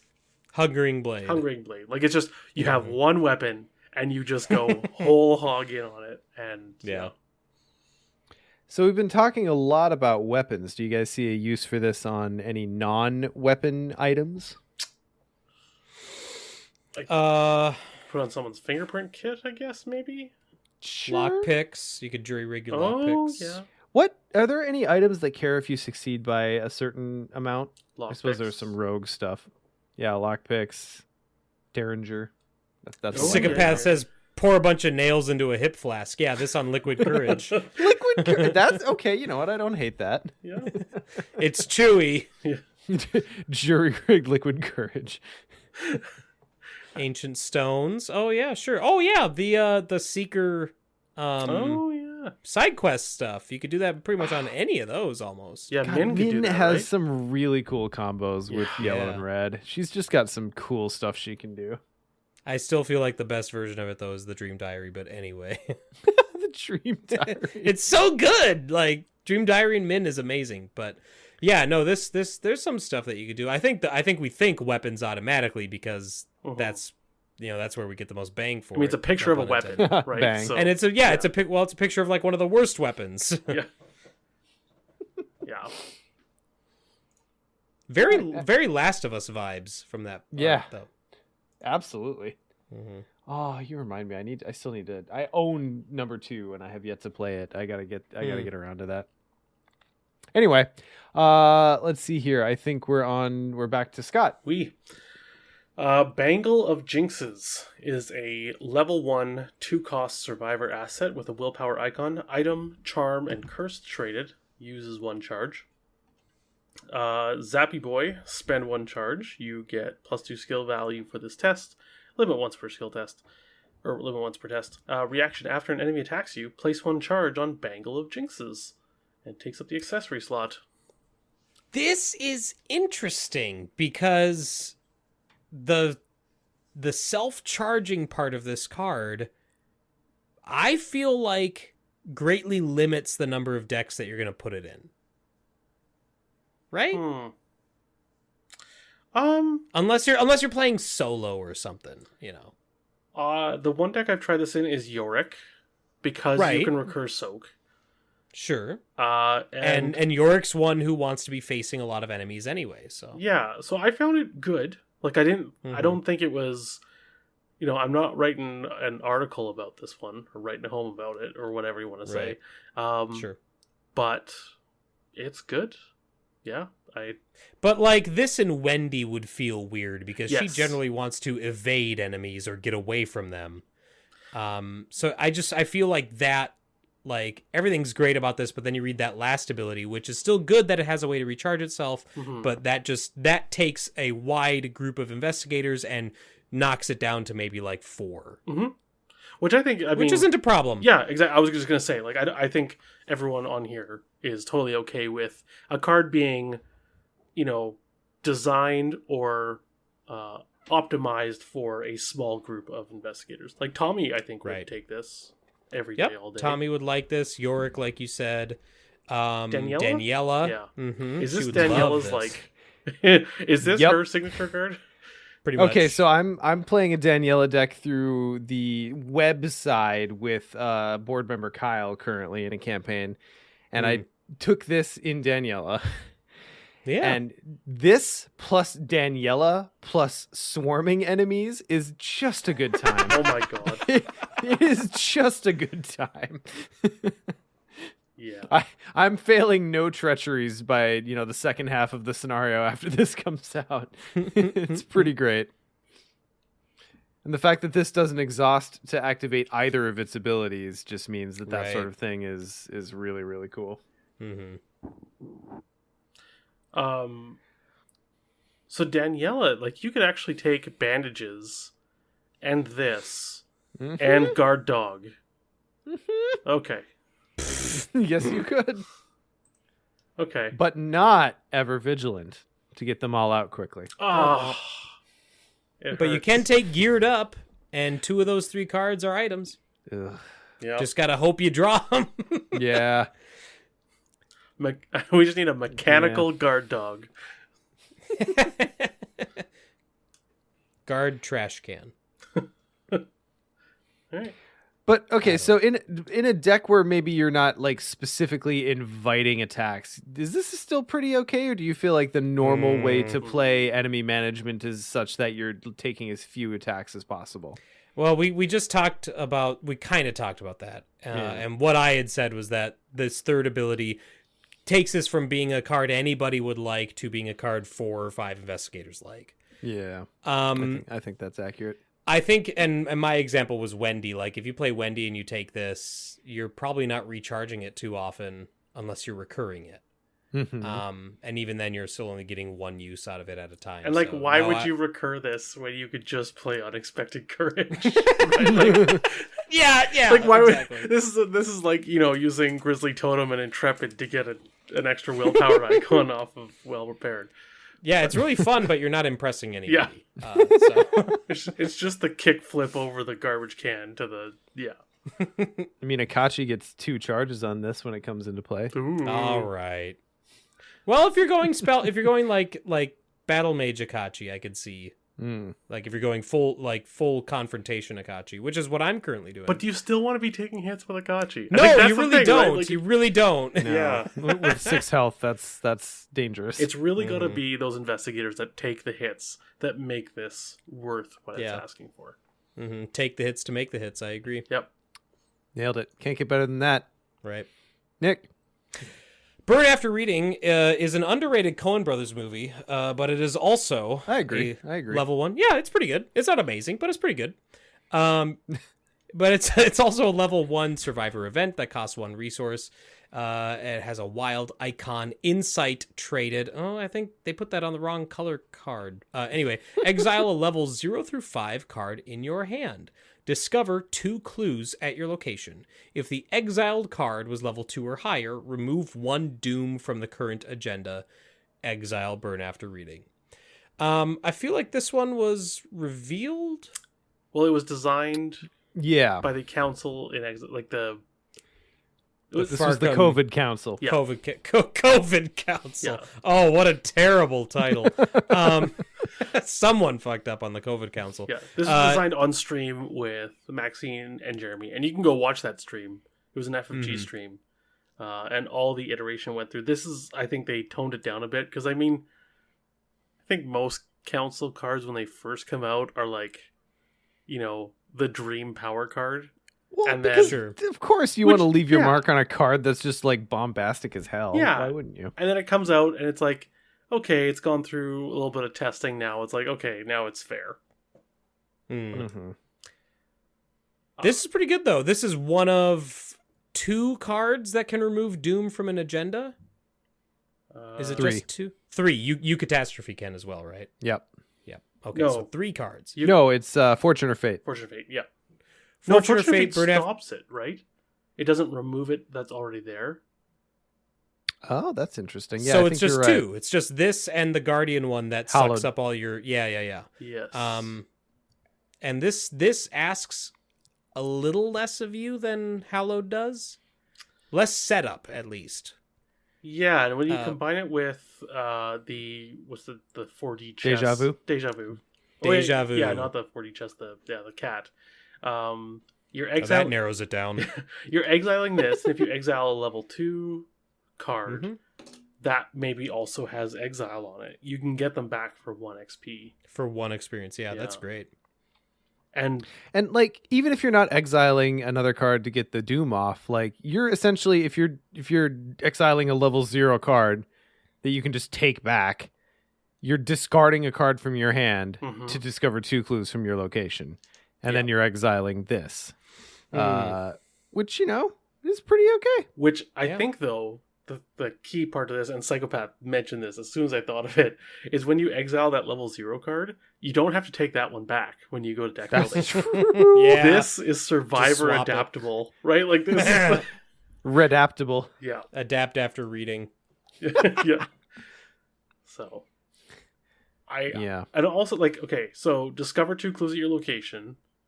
Awesome. And then possibly remove a doom.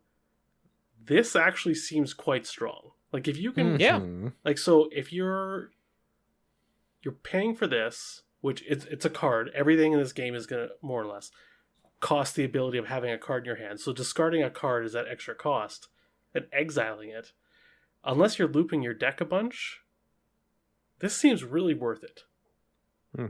Oh, totally. Any card, and I know it's a secondary thing. It's like the cherry on top. But any card, if ever a player card says remove 1 doom from the current agenda, you have to look at it twice. Yes. Like, you have to stop and consider what it's asking of you, because that's a big effect. Granted, I think most of the time you're probably going to play this just for the clues, but having the ability to go for that doom on this, that means that you can sit on it. You know what I mean? Like, this is a card you're not going to feel bad keeping in your hand. You know, a couple extra turns, and then buying your team another round, essentially. Yeah. This round's on me, guys. Buy the round of team. Or buy the team around, Yeah, and what's cool about this is, like, if you need that as an emergency button, this isn't also contingent on hitting that investigate or doing anything else. You don't even need clues on your location. You can just hit this, and as long as you've got the level 2 card in your hand, you can just remove a doom from the agenda.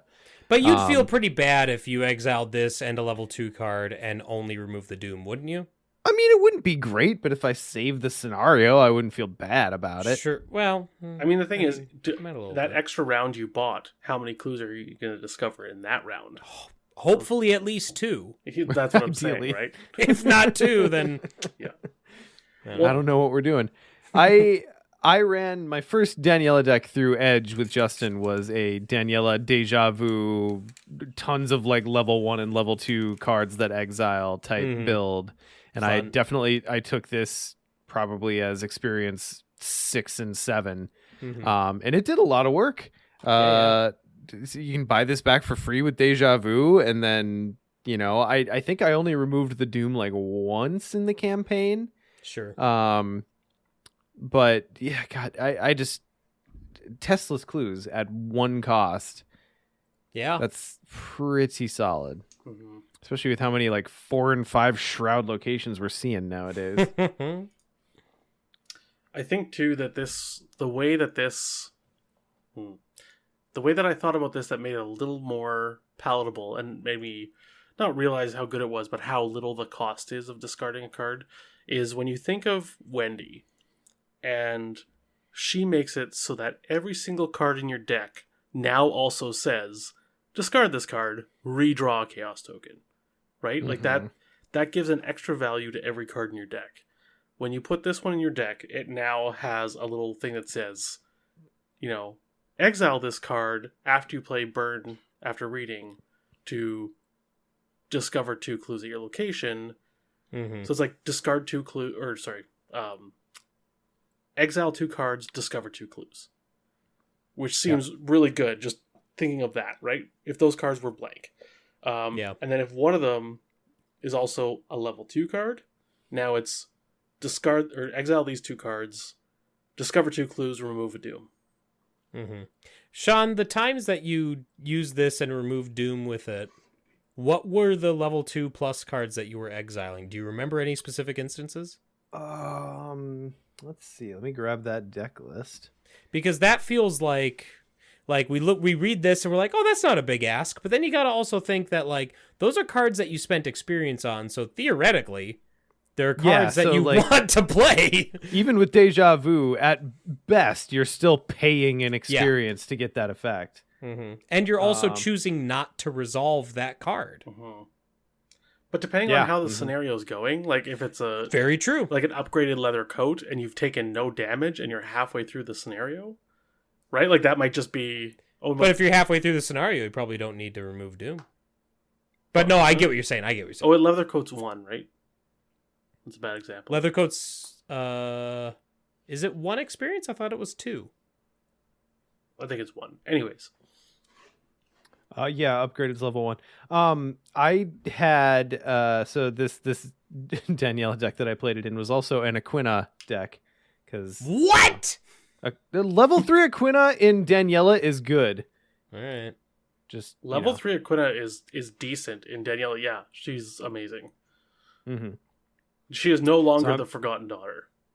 I wouldn't go so far as amazing, but for one campaign, she's really good in Daniela. Okay, I'll have to try her. So Aquina, my extra Aquina was the one I exiled in that game. Now that I'm looking at the list, I remember that. Did you get enough experience in the scenario in which she was exiled to then buy her back? I believe so. Okay. I mean, that's at least campaign log, but I don't feel like we had any blowout scenarios in that campaign. Sure. Here's the thing, at least like survivors don't need a lot of XP to kind of like get up cruising altitude, right? So this is where you're spending instead of buying like big 5 XP weapon like Guardians, you're just reusing smaller cards. Yeah. And for that purpose, Daniela is a survivor. So I really enjoyed the deck. I mean, it was a big upfront cost for Deja Vu because that's a 5 experience card, but after that, it felt like it definitely flowed well. And Nick, you were going to say something, but Sean and I interrupted you like 3 times. I was just going to say exactly what you said, is that Survivor doesn't need all the experience, so you can afford to buy back a level 3 Aquina generally. So Philion also points out, if you put something in your deck twice for consistency, like Peter level 2, that's the exiling the thing, second one. Mm-hmm. Yeah. Yep. It's pretty good. Yeah. Pretty good. It's good. It's like you put cards in your deck because there's strength in numbers. Yeah. Which is a level 1 survivor skill. It has a printed wild icon. It has the innate and synergy traits. And strength in numbers gains a wild icon for each different class among cards you control. Okay. So among the synergy cards, I feel like this one probably asks the least of you. Yeah, this feels like it stands just a little bit higher than the rest of them. Because I still, and maybe I'm alone here, I still run Inquiring Mind in a decent amount of Seeker Access decks. Mm-hmm. Oh, I do too. So if you're playing an investigator where you have access to 2 different classes, this is better than Inquiring Mind. Mm-hmm. And then it only goes up from there. If you're looking at multi-class cards, or if you're getting into crazy class access with certain investigators, then this can get kind of crazy. This could get to a free promise of power. It's pretty great. I'm less hot on this. Oh. I think at 1 XP, and the thing is, I think it asks more of you than something like Inquiring Mind. But also, Survivor already has 2 cards that just give you a billion wild icons, right? Like you have Nothing Left to Lose, which is an empty hand. That asks so much more of you than this, though, doesn't it? It's build dependent. Nothing Left to Lose is build dependent, but more survivors fit that build. Nothing Left to Lose is the draw cards and get resources cards. You're thinking Last Chance? Yeah, Last Chance. Yeah, looking at the revolver one, right? Yep. Yeah. Mm-hmm. Yeah, so that is build dependent, but I think more survivors fit that type of build than they do this one. Well, I also think it's just something like when you need that big test, you can just ditch half your hand plus last chance or whatever. The other one is, oh my goodness, everyone calls it the Calvin skill card. It's the guy backing up, shooting a gun, and it gives you icons. Rise to the occasion. Thank you. That's the one. Yeah, there you go. Man, one day I'm gonna remember the name of a card. I promise. But that one's based on your base skill value. It's all right, baby. It's why you have me here. But it also like that's one of those things where it brings you. I think the leveled up one is level 2. Yeah, So- if you're 2 under the test, then it brings you to 2 up. If you're 3 under, right? 1, 2, or 3 under brings you to +2. I believe it's how. Now I have to remember on the upgraded one. I know the base one you have to be at least 3 under the test. Yeah. Anyways, I feel like those are just better than strength in numbers. And the thing is, like, at strength in numbers, at its worst, it's a single icon. And, No, it's 2 because you always control one class. It's yeah, always a fair 2. enough. Yeah. So Sorry, I forgot that Survivor counts. Yeah, so if Even you get Survivor. 1 extra class, then it's at 3 icons. So upgraded Yeah. Rise to the Occasion is only if your base skill value is lower than the difficulty of the test, so it doesn't Right. require a certain number. Yeah. And then it gets you to 2 up. Yeah. and it costs 3 experience, Okay. Correct. not 2. I guess my other hit against this card, and maybe I'm just trying to be that negative Nancy in a group of people who are excited about something. I wouldn't say I'm excited. No. But again, this comes back to Sean. I think you mentioned before, right? Like the skill cards, you got to do something for me. This gives me a whole bunch of icons. That being said, this card can also you can commit it to someone else's test, and it's based on how many ones you have, which is fine if you're committing to this idea. In Min, this is great.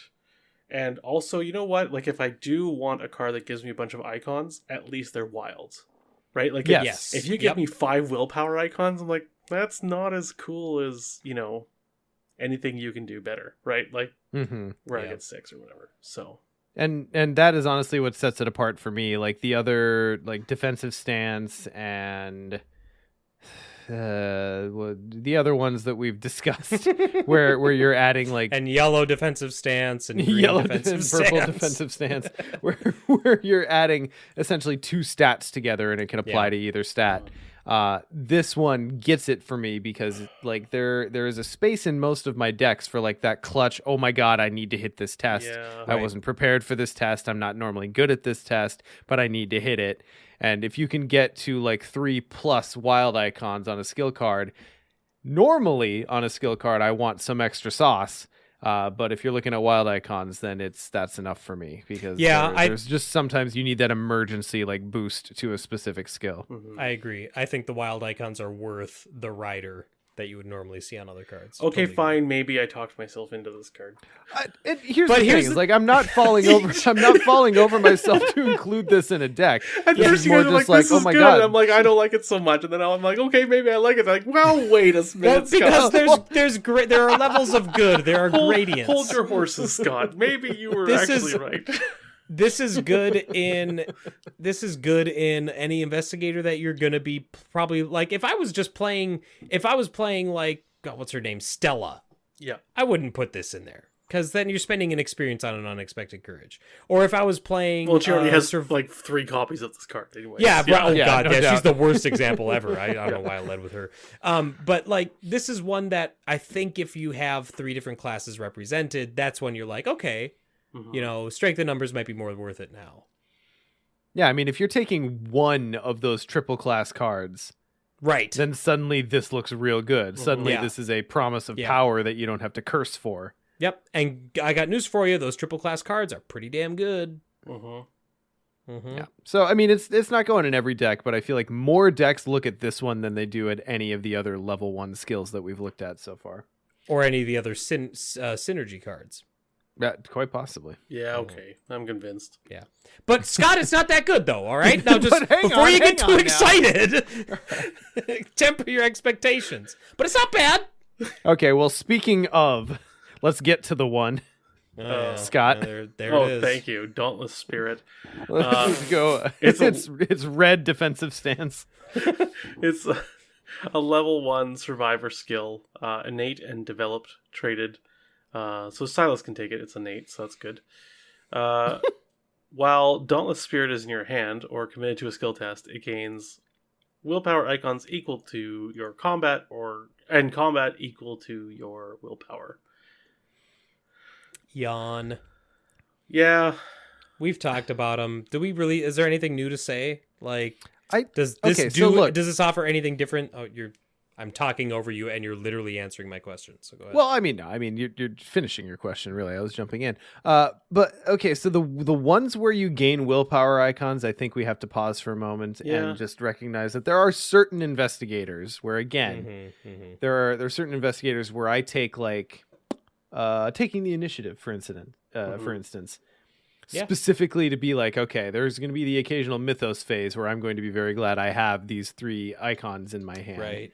And suddenly, if you're playing a fighty investigator that's got 3 or 4 combat, then it looks a lot better. And that's a lot of will icons to bring to bear to defend your board or whatever. Yeah, Yorick. Yeah, Volkloth Silas brings up Yorick. to me. That's as much as I joked about it. Yeah. Like, I mean, bringing him to 6 willpower. Right, Frozen in Fear, like that just wrecks Silas. So, I also with defensive stance, I talked about how defensive stance specifically I liked for Lily because it was like it wasn't a big boost for either. Like it was pretty even. It was an even split for both of those, and she uses both equally. So I think that like the will, you're right about the whole will thing, and it's like having those will icons in hand is really nice for when you need it. But I think these, whatever they're called, the defensive stance skills are also nice because then it's like, if you have an investigator that uses both of them, well, then it's all, it's all cheddar from there. So I do like the ones though that give willpower because those seem to be the ones where it's like, I need to be prepared. Like you said, Sean, prepared for those 1 or 2 Mythos phases where there's a willpower test or something in the scenario. There's a willpower test I need to test. And I feel like this one stands apart even from occult theory, which is the other one that we looked at, which is the mystic one. Yeah, because that one, like, you're playing it in a class that ostensibly is already going to have decent will, so what you're looking at that one for is the intellect, whereas this one, it's like, okay, this one can turn your combat skill into an emergency willpower, and I just think emergency willpower is really good, because I hate it when the encounter deck fucks with my shit, guys. I don't like it. So, I think this one might be my favorite of the 5. Sure. Yeah. Savant is the rogue one, right? That's what int and agility. No, that one's had your lowest stat. Oh yeah, other fuck stat, that. Which that one's just like the real odd duck. That one's a special degree of. That one's a weird one. Like you have to be very That one you can't even look at as a rogue card. It's like, what weird investigator does this fit in that can also take rogue stuff? Preston. Got him. Nailed it. No, Savant is like a Jenny card, and that's it. Jenny, Lola, like any of your 3/3/3/3/3s. And you named them both. Very good. All right, moving on then. I think we're to Scott again. Didn't I just read Dauntless? Scott just read Dauntless. You just did? Okay, sorry, Nick. Blood will have blood. Is this a repeat image? I think it is. You know what? I talked before about Dragged Under and how that was the first repeat card title that they reused between like Rougarou and Innsmouth. Innsmouth also was our first repeat image, I realized when I was playing the other day. They use the same image. I can't remember the name of the cards now, but it's on an agenda and it's also on a treachery. But anyway, now they're doing it again with Edge of the Earth. I mean, art's expensive, guys. So I get wanting to reuse it. But anyway, good Blood art, will have... doubly so. This art's good. Right. Yeah. It is. Blood Will Have Blood is a level 2 survivor event that costs 1 resource. It has a will and a combat icon. It is packed and cursed traded. Fast, like it already. Play after an enemy attacks you. Max 1 per attack. Damage/horror from this attack cannot be assigned to ally assets. For each point of damage and or horror you took from this attack, draw 1 card. Okay, I mean it's again, if you're planning to take attacks, then this is going in specific investigators. But it's a nice burst of card draw, in a class that is big on discarding or emptying hand. So that's nice. I am so mediocre on this card. Yeah, it's weird. Okay, I'm gonna say I don't like it. And, Okay. and you can't convince me otherwise, unlike No, Dauntless I mean- Spirit. But Oh, here we go. yeah, I don't really feel a strong need to, but I Yeah, will right. defend it slightly. So say like in most cases you would draw like one or like two cards on this in most cases, right? Right. If you're looking at a big heavy hitting enemy, then you might draw 3 to 4. But why'd you take that hit? Holy crap. Yeah, I mean that's the thing is like we have trained ourselves for a very long time to just position ourselves to not take that hit to begin with. Right. or have allies out that can take that hit for us. Yeah. Right, and that's the big thing is like funneling this to or funneling this away from allies and having you take it on your investigator specifically is pretty tough, and I feel like that's the part of this that makes it hardest for me. But However, you can put the damage on your leather coats and on your cherished keepsakes and on anything else with soak. Every It's other soak. just allies that can't take it. Yeah. and then as well, this does combo with bandages. Oh, No, Tier- literally, top like tier you card. can just heal the damage right off. We got there. not if you put it on your leather coat or your cherished keepsake. But yes, you're right. The biggest issue with this is that you're right. The cards that you or the enemies that you want to be drawing a lot of cards, or the enemies that you want to play this with, are the ones that you're going to draw a lot of cards off. They're going to deal 2 damage, 2 horror, whatever. But those enemies traditionally come very late in the scenario, and generally by then 2 and 2 is enough to do you in. So like I don't know. It's the fact that you have to take it, but you can put it on item soak. This is weird. Yeah. I think I'm generally in the Scott camp. I think this is cool, and I like the idea of it. I like the idea of like the tank build having an ability to like draw cards, keep its hands full, at the cost of taking attacks, which it's ideally going to be doing anyway.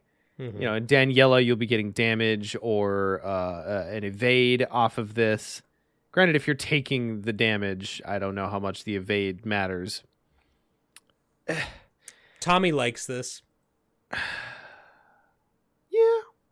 Yeah, Tommy likes this if he's got non-ally soak, Which you to will, handle it. right? Yeah. To me, also the 2 XP is really costly for this. It Yes. feels like, Yeah.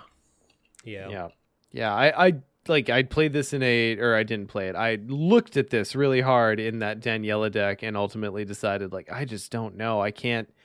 The juice is not worth the squeeze.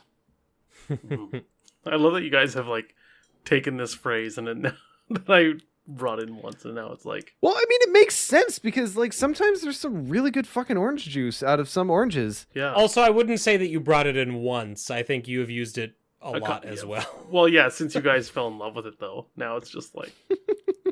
But yeah, right? Like, maybe you squeeze these oranges, and the juice is amazing, but you only got like 3 drops from each orange. Was it worth it? Yeah. And it's like this giant-ass husk of an orange that you squeezed, and you're like, really? That's all I got? Yeah. Half an ounce of orange I mean, juice. I think we all understand the metaphor. Oh, but fuck oranges, though. All right, so then we've got a level 3 fire extinguisher. It's a 2-cost survivor asset. It's got 2 agility icons. It is item, tool, and melee traded. Action, fight. You get +1 combat and deal +1 damage for this attack. All right, I can. Okay. To be completely honest, that one surprised me. And then second action, discard fire extinguisher, evade. Automatically evade all enemies engaged with you. You may exile fire extinguisher instead of discarding it to discard each non-elite enemy evaded by this effect. And guys, this only takes up 1 hand slot. This is so good. Was Yeah. just like such the weirdest ass left turn for upgrading old fire extinguisher. Well, and here's my thing. I feel like these two abilities contradict each other. Because I feel like, so fight, you get +1 combat and +1 damage for this attack.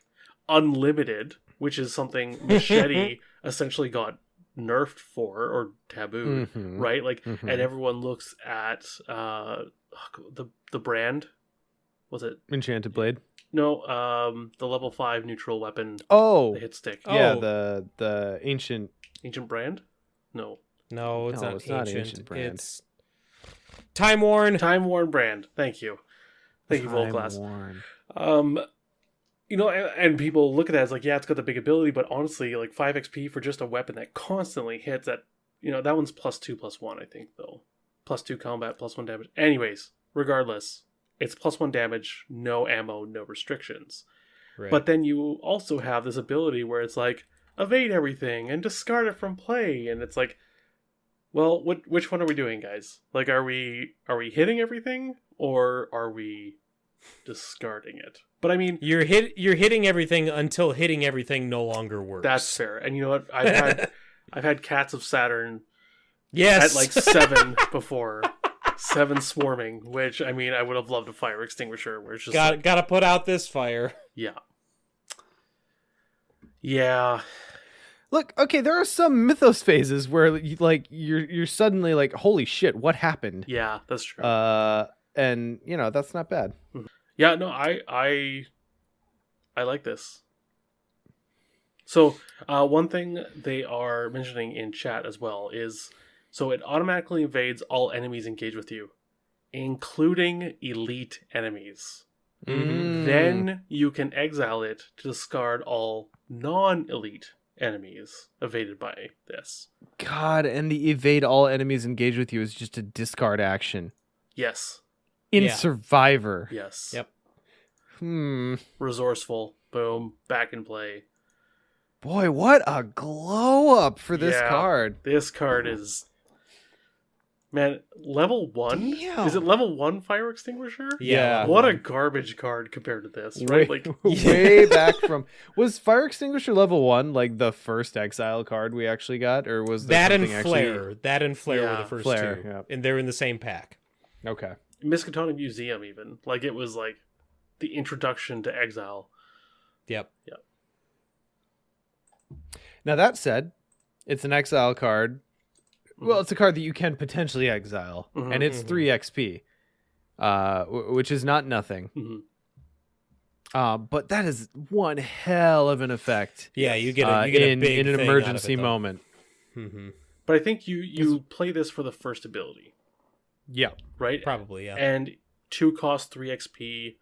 Seems like a lot, but honestly, for a +1/+1, if you're That's not bad. like Silas, you know, and you're the person who's going to be taking on everybody, yeah, and just having that one emergency button, which you'll only have to repay and exile this thing once, maybe twice a campaign.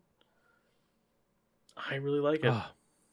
Is there anyone who can play this and level 2 taunt? There's not, is there? Level 2 taunt and level 3 fire extinguisher. York, yeah. Oh yeah, York. Oh Yeah. God, York. All right. Well, Yeah. just the best one. Just the best one, Yeah. guys. Oh yeah, and Lola. Why do I always forget about Lola? Oh, fuck. God, really?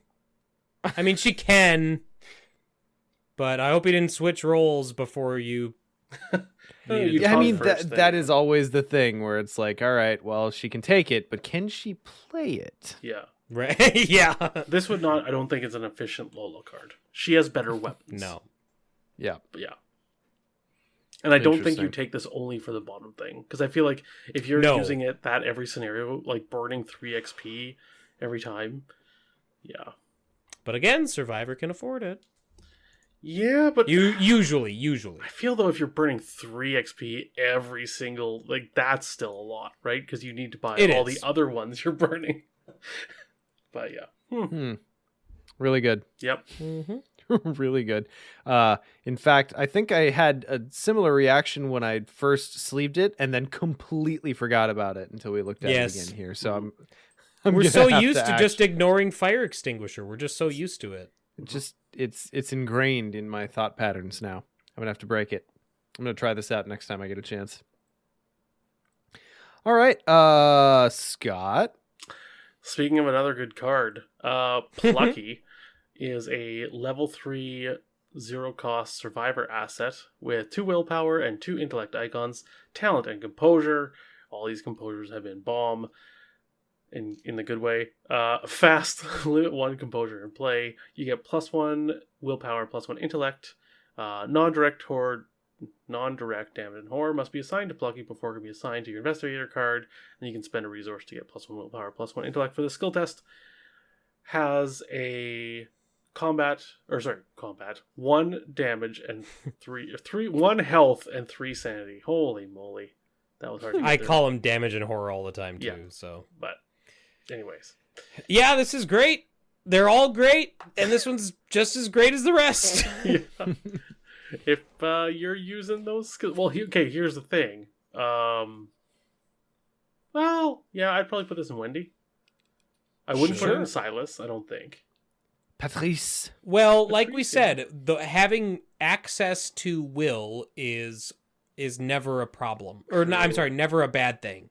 No. Yeah. And And Silas The- does have low sanity. So yes, exactly. Yeah. Yeah, like fast, zero cost, 3 soak. If the rest of this card were blank, I might still look at it. Well, maybe Yeah. not at level 3, but like beyond that. Yeah. Well, and it gives you the natural bonus, which is huge. Yeah. God, these are just so good. Yeah. They're so good. And each class gives you a different set of skills, but even still, everyone who can take these, you're gonna find uses for the skills that they give you. Mhm. You may have found a niche case with Silas and this one specifically, but again, he'll use the will, and he'll definitely use that sanity.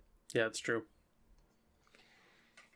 And just like the other ones we've talked about, the fact that, Plucky level 1 had a sanity, so you had to keep, horror off of it. This one, you have to think about, you have more space, you have to think about horror, but you also then have to think about damage too. Yeah. So Yeah. I'm actually kind of curious. I haven't played around a whole lot with the new composures. I'm kind of curious how much that matters, that like suddenly you have to worry about like not taking anything on your investigator, more or less to keep this going. Yeah, Yeah. me too. Still Anyway, Amazing Plucky's good. cards. Yep. Best art among the composers too, right? Is that fair to say? I'm trying to remember them all. I kind of like the rogue one where he's like stepping off, Jumping a off a train. Yeah. Oh, Moxie. I really like the shining eyes. Like this one is really Yeah. cool. I agree. Eyes in the darkness are always cool art things to me. So, Elsa's fallen on some hard times after Arendelle fell. Yes. That was a Frozen joke for you guys. yeah. It's all right. So- Sometimes the jokes are just for me. Sometimes. Nick. Fend Off is a level 3 survivor event with a 2 resource cost, 2 agility icons, gambit, and trick traded. Fast, you got me. Play when a non-elite enemy spawns at your location. That enemy attacks you. Then automatically evade that enemy and attach Fend Off to it. Attached enemy cannot ready. This is so weird. It is. 3 experience is a lot. 2 resources, 3 experience for like a panic button card. Those are kind of big asks. 2 resources, not as much, but It's funny that this came out in the Daniela expansion, but I feel like Daniela is actually one of its worst choices. yeah, because you want them to keep hitting you. You're already getting an evade. I mean, this is kind Yeah. of like handcuffs. It's more like handcuffs, but it's also kind of like bind monster. Yeah. For the 3 of you left that are still playing bind monster. Philion says this card is busted in Excelsior. That's true. You slap this yeah, on it a would cop, that cop can't do shit. Wow. Though Do you have a warrant? Am I being detained? Am I being detained? I will say though, like, okay, so let's because the Daniela conversation just makes me think of this because I kind of panned this card initially, but as Daniela, your job is to deal with enemies, correct? More or less, usually. Let's assume that. Yes. Okay. Sure. If you're not, you're that's playing safe. her wrong. Right. Yeah. So imagine you take one attack, and now you have dealt with an enemy. Right? Because that's what this card for does. two costs, and now they're done. Yeah, but Daniela specifically rewards you for multiple engagements. But with I'm that sure enemy. you'll have many more enemies to deal with. But if this is just that, like, one copy for when you're like, oh, like, you know, everyone else drew an enemy and now I did too, like, fast. And this is when a non-elite enemy spawns at your location, even if someone else Right. drew it. Yeah. Guys, this doesn't say non-weakness. No. Not at all. This suddenly looks a lot better in certain investigators, or paired with certain investigators. Dim Carcosa, the man in the pallid mask. Just fuck him up. Okay, Right away. wait. In Rita, the hoods, is this Oh, yeah. after you evade it? Jesus. Well, after you evade them, it attacks you, so you take 2 hits from them. Yeah. But then, Yeah, this can cancel your own worst nightmare. Stubborn detective. The one Yep. downside that this doesn't have, rather, compared to like handcuffs, where handcuffs specifically says doom can't be placed on this enemy, right? Yes. Yeah. Mm-hmm. So putting this on a Wizard of the Order or something like that isn't gonna solve it. So there Right. are some enemies where it's just like, ah, damn, that's just not gonna actually do what I want it to do. Mm-hmm. But you know, that's not bad. I mean, also it automatically evades an enemy, so anything you can trigger off of an evasion can trigger without a test here, which Right. is not nothing. Mm-hmm. Like Belly of the Beast. Oh, no, you have to succeed by Bringing 2 or it more. back. Oh, you're right. Never mind. Does automatically evading No. does that give you a 2 or more? No. No. Automatically succeeding would if your base value is right. Is that no, how that works? automatically evade is not not a test. So it would have to Right. be like evade. You automatically succeed. Right. Okay. Okay. Yeah. Yeah. But you can Got it. also add skill test to the automatically succeed thing because the test still happens. Just there is no like token draw. You just succeed. Got it. Yeah. Yeah. Okay, that makes sense. And the difficulty is 0 versus whatever you Hmm. are at. So 3 XP. that's a lot. the kicker. Okay, I'm glad you guys are in the same spot I am with that. Yep. But It's a cool effect. 3 XP is an ask. Mhm. But you know, depending on the investigator, I mean, now I'm thinking of Rita a lot Mm-hmm. because with those hoods, like, so they're gonna attack you a bunch of times, anyways. Mm-hmm. So why not pack 2 of these cards? They attack you twice, and so your weakness basically says as long as you have fend off in your hand and 2 resources or whatever, you 2 damage, 2 horror. That's your weakness. Yeah. This This is also a shut down a swarming card, kind of. I mean, you still have to take the swarming attack, yeah. Right. but you evade them all. But then all of your cards from your deck are locked under that Yeah. enemy. What if they're all Oh, no. weaknesses? Yeah. Oh, yeah, well, then there you go. Yeah, we're not that lucky. No, we're never that lucky. No, they're your weapons and shit. Mm-hmm. So yeah, I mean, this is an interesting card that I feel like is good in very, very specific instances. Like if you draw a specific basic weakness, like one we haven't mentioned Yeah. so far is the thing that follows. Like suddenly, just the But- thing that follows is like you don't have to worry about it anymore. No, the thing that follows spawns at a different location, so this Yeah. would Oh, you're work on it. totally right. You're totally And right. because I thought of Jenny's Dark Young, but anything that spawns at a different location, this won't work with. Damn it. So it's not an answer to everything, unfortunately. Hmm. Which a survivor card at 3 experience, it should be an answer to everything. Yeah. Yeah. At least more things. I'm now before I thought this card was hot garbage. I'm now more lukewarm on it. Yeah, In a good it way. has It has its uses, but they are few. I honestly think This is going to be... in 4-player, Danielle or Daniela. Yeah. I think. Oh, in 4-player, sure. I think it's the fact that it can grab anyone that spawns at your location, and it's fast, right? Like your seeker grabs it, and before anyone even starts their actions, that enemy is already dealt with for the rest of the game. Yeah. Conglomeration of spheres just done and dusted. Yeah. Oh yeah, Sean, I didn't really pay attention earlier, but when you said your worst nightmare, like, yeah, this is against something like that. Whew. Yeah. I mean, it's not bad. Your it's worst definitely nightmare not. can be really nasty sometimes if your group gets split up. This is one of those cards where I feel like I'm going to forget it exists until like 2 years from now, where I'm in a very specific instance and I'll be like, you know what? Maybe fend off. Yeah?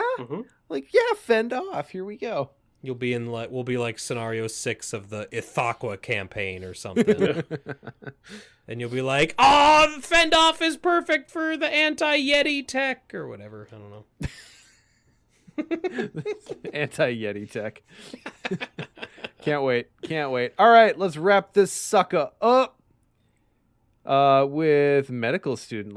Let's get into the multi-class cards, which I feel like we're probably gonna have to split up into 2 episodes next time. Oh, you're fucking right.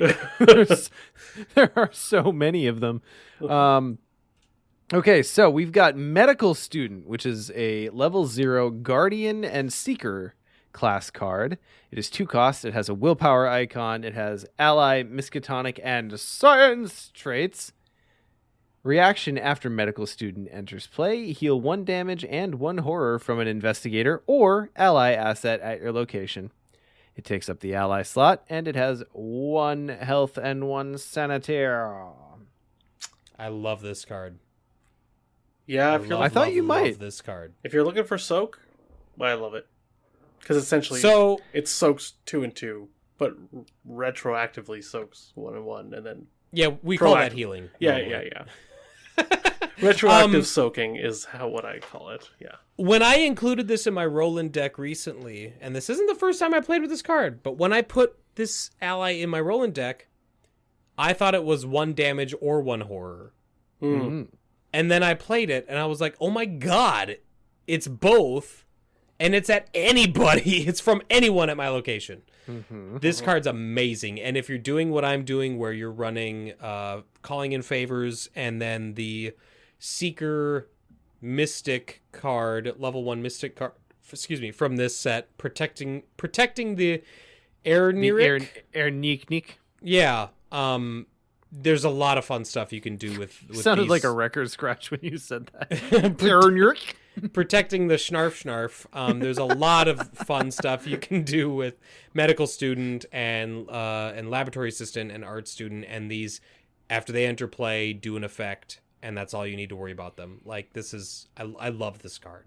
And then it's got 1 and 1 soak. Yep.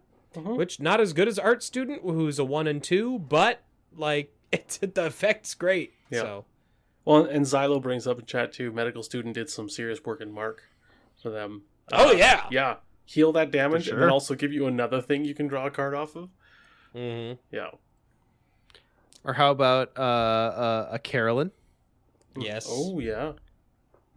Get all resource back, potentially, depending on where you play it. Or honestly, if you're a guardian with a bunch of charisma, let's say Leo, and you're using, level 2 beat cops, like I always, because they're 3 and 2, right? So I always use that 1 sanity for a long time until I can hopefully, use the last damage or whatnot. This will usually clear up that beat cop for me, or pretty close. Yeah. Well, and in Leo, this is juicy because it doesn't cost you an action, and it costs you 1 fewer resource to play it down to begin with. Yep, it's so juicy. Oh, I love it. Oh yeah, calling in favors. Like, this is a cheap ally to pull back up and then go find someone else. It's so good. And you know what? Because I'm doing that in this Roland deck right now, and I got double charisma, and I've also got leveled up beat cops. And then I'm also running the new question mark, the one from Return to TCU, Guardian Tarot, that gives all of your assets with health plus yeah. 1 health, and all your assets with sanity plus 1 sanity. So she's now a 2/2. Oh my god, it's so dirty. I love it. That's a big swing.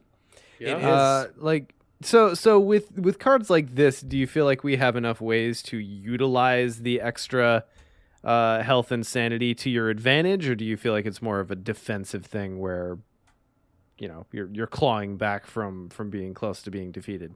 Well, I feel like we've mentioned like 6 different ways you can use this card, and all in like weird niche ways, and not even niche, but just like very specific ways to get the most use out of it, I think. Yeah. So I feel like there are, right? Like, and I mean, I'm seeing people in chat plus Volclass saying this plus Blur in Norman is 4 charges on Close the Circles. Like, there's all these little things, right? Because it is. So I think the reason that this card is so good is because it's so flexible. It showing up and just healing. Yeah, we're like, on healing. But it's only 2 costs. It heals 1 and 1, and then it gives you soak of 1 and 1. And it's dual class, right? Yep. So it expands synergy stuff. It also expands who can take it, and then it's just a cheap ally which you can use for janky stuff, like truly greater than the sum of its parts. Yes. Did you just say some of its farts? I think he did. I didn't mean it to. It really sounded like that. My lips stuck to my teeth, and that's how it came out. But yeah, that's not the episode title. It's not. We've said can't far call better it out. things. Anyways, as much as we are so down on healing after last episode and many discussions, I feel like this healing fits what we're looking for. It's because if you're spending an action on healing, you want more than just heal a damage or heal a sanity, and this does that. Yep. Yeah. Really, really cool card, and clearly, full glass. If you start with in the thick of it, you always have something to heal. There you go, in the thick of it. Get your 3 XP. Bring medical students. As soon as they show up, boom, you're healed.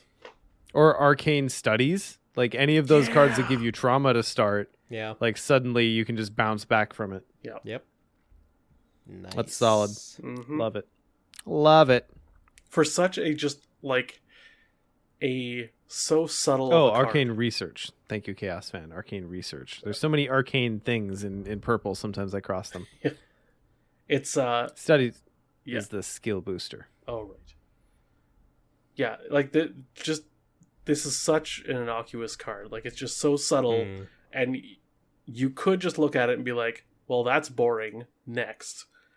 Right. But looking into the card pool, yeah, it's interesting. Oh, yeah. And the new weaknesses, too.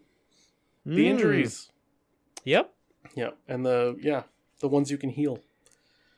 Have we ever landed on at what point during deck creation you should, from a rules perspective, draw your basic weaknesses? Do you know that when you're constructing your level 0 deck? No. I always do it at the very end. It's when you're done, like when you say, sign, seal, delivered, this is my deck list. Then you draw a weakness.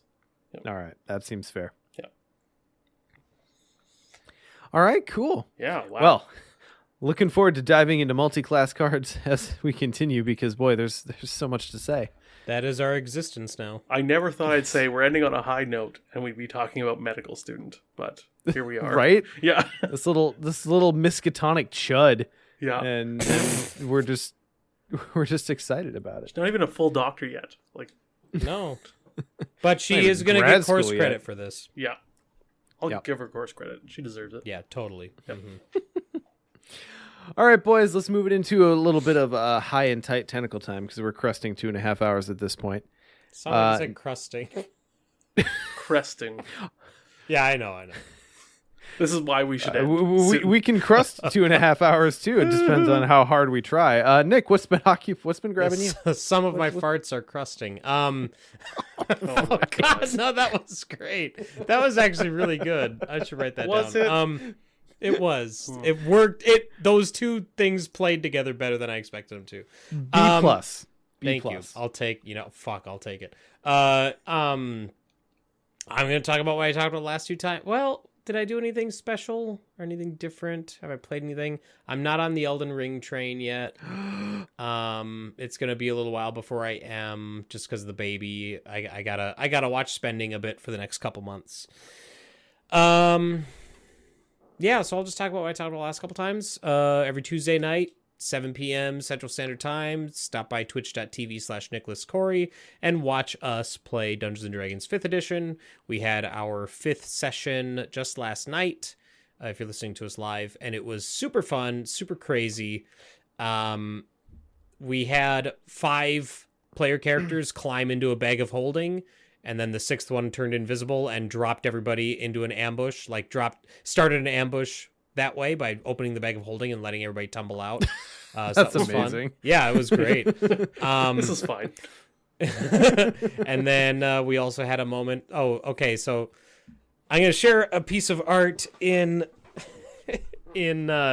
Discord of a token that we discovered that as soon as Casey saw it, he's like, that's my homunculus. Like, that's what it's going to look like. It is the weirdest and also just the most fun art for this sort of thing. It is a pigeon. For those of you who can't see it, it's basically a pigeon with a human face and human hands for legs. Oh my god. Oh my god. Dumbest looking thing. But it's so Brown great. Jenkin for birds. And Case named that's his homunculus, and he named it Junji Ito. So Junji Ito made his appearance last night, and we decided that because it has a flight speed, when it flies, it just T-poses and just hovers around. It doesn't actually, because it's a homunculus, it's not an actual bird. But anyway, it was a crazy session, super, super fun. And actually, the artist who drew that, because that's a token that I purchased, the artist who drew that now follows me on Twitch. He was excited to see us using it, so that was fun, too. But anyway, come and check us out every Tuesday night, 7 p.m. Central, twitch.tv/Nicholas Corey, playing Dungeons & Dragons, and we'll keep playing it for the next probably 6 or 7 weeks, and then I'll take some time off for baby. Actually, no, it's a little more than 8 weeks. Take some time off for the baby, and then once I am feeling that my life is back to order as much as it can be, then we will resume. Good luck with that. Yeah, Right, I was about to I know. say. Normal. I hate to break it to you, you're about to crest the tipping point where the dependents outnumber the parents. Yeah, well, the thing is, I just got over, Roland. Now that he's in kindergarten, I'm like, all right, things are back to normal. And then, bam, Laura's pregnant again. So, okay, all right. Who needs a break? Right, mm-hmm. Overrated. Scott, how about you?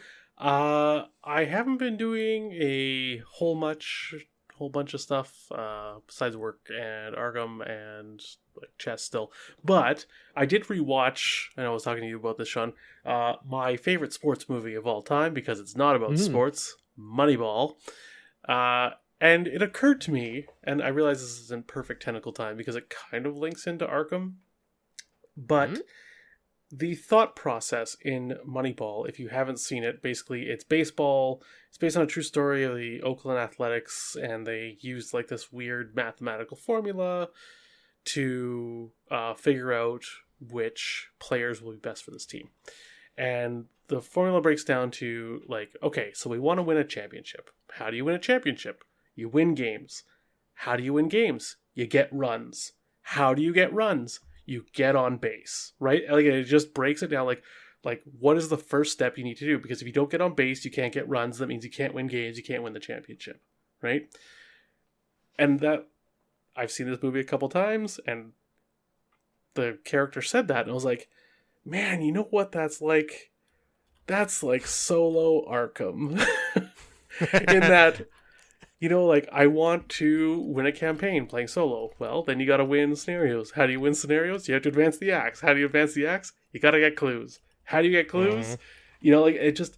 And for me, there was just something about that, and it kind of also linked to my idea of tempo in Arkham and the pacing of it and stuff. And way back when we did Farkham Con, I did kind of a discussion. If you haven't watched it, I think it's fantastic, and maybe I'm tooting my own horn, but when you're thinking of the mechanics of Arkham and how to math stuff out and evaluate things, evaluate how the game is going, especially solo. I think we went through, it was me and Nate, Lost in Time and Space, Vase Odin, and Matastrophic. We talked about that topic for like an hour-ish. And yeah, I don't know. I feel like that's my Moneyball to Arkham. So yeah, that's it. If you haven't seen Moneyball, it's fantastic. If you don't like sports, It's even really better. good movie. Yeah. Yeah.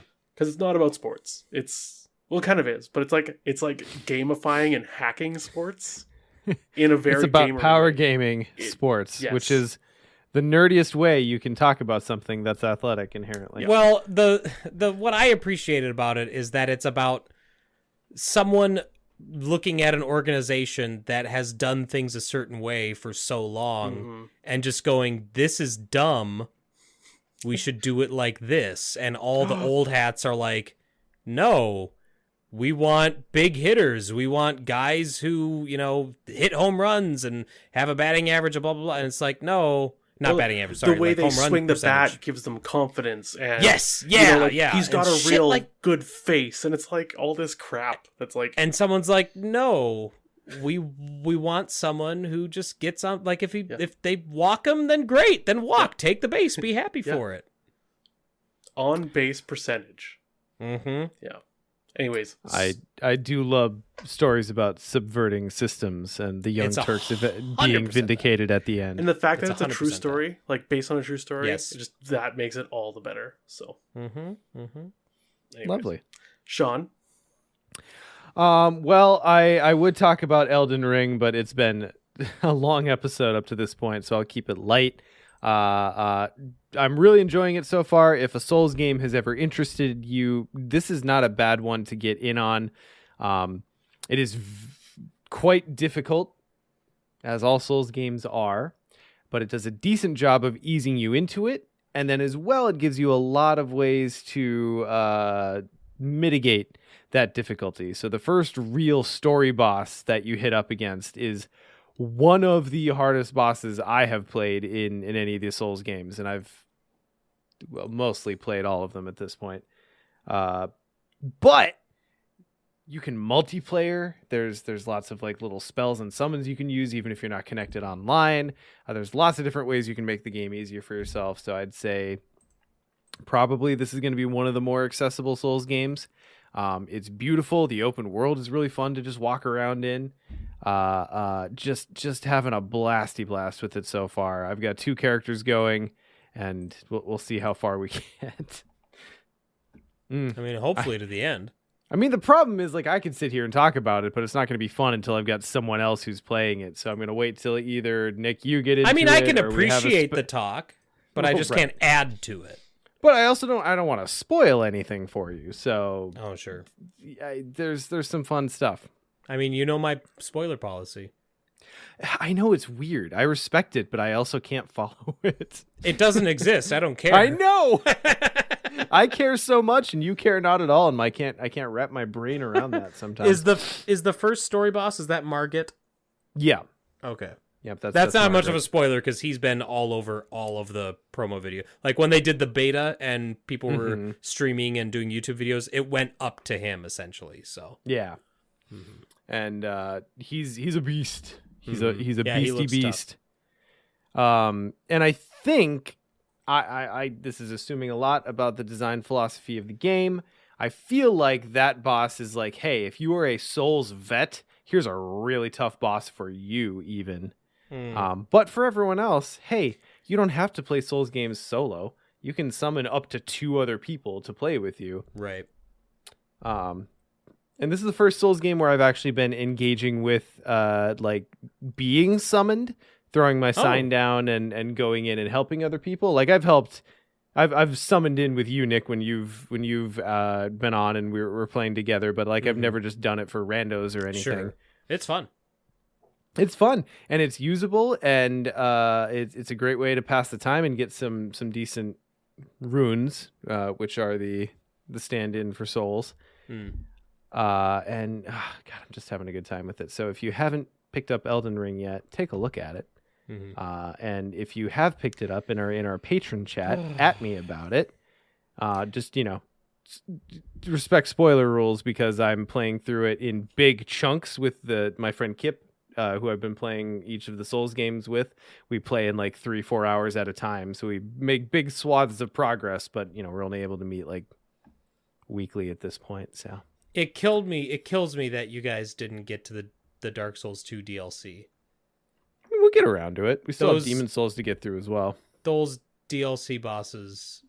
Yeah, but it's like you didn't finish Dark Souls 2. You know what I mean? Like that's what it's like.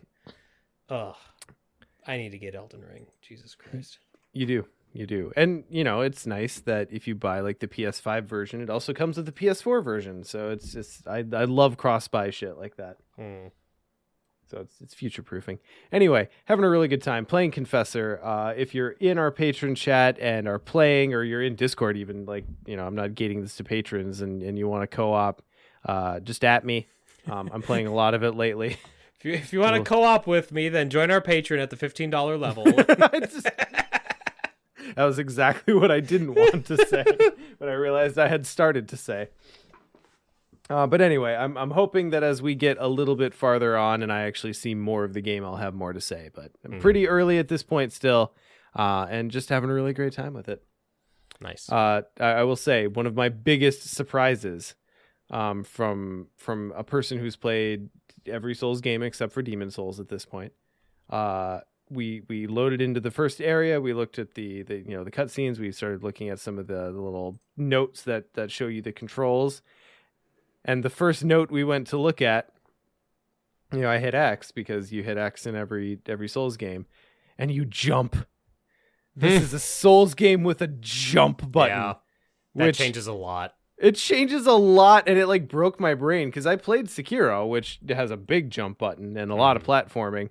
But it was just like, I just remember having to fucking take a second to be like, oh my God, there's a jump button. Yeah.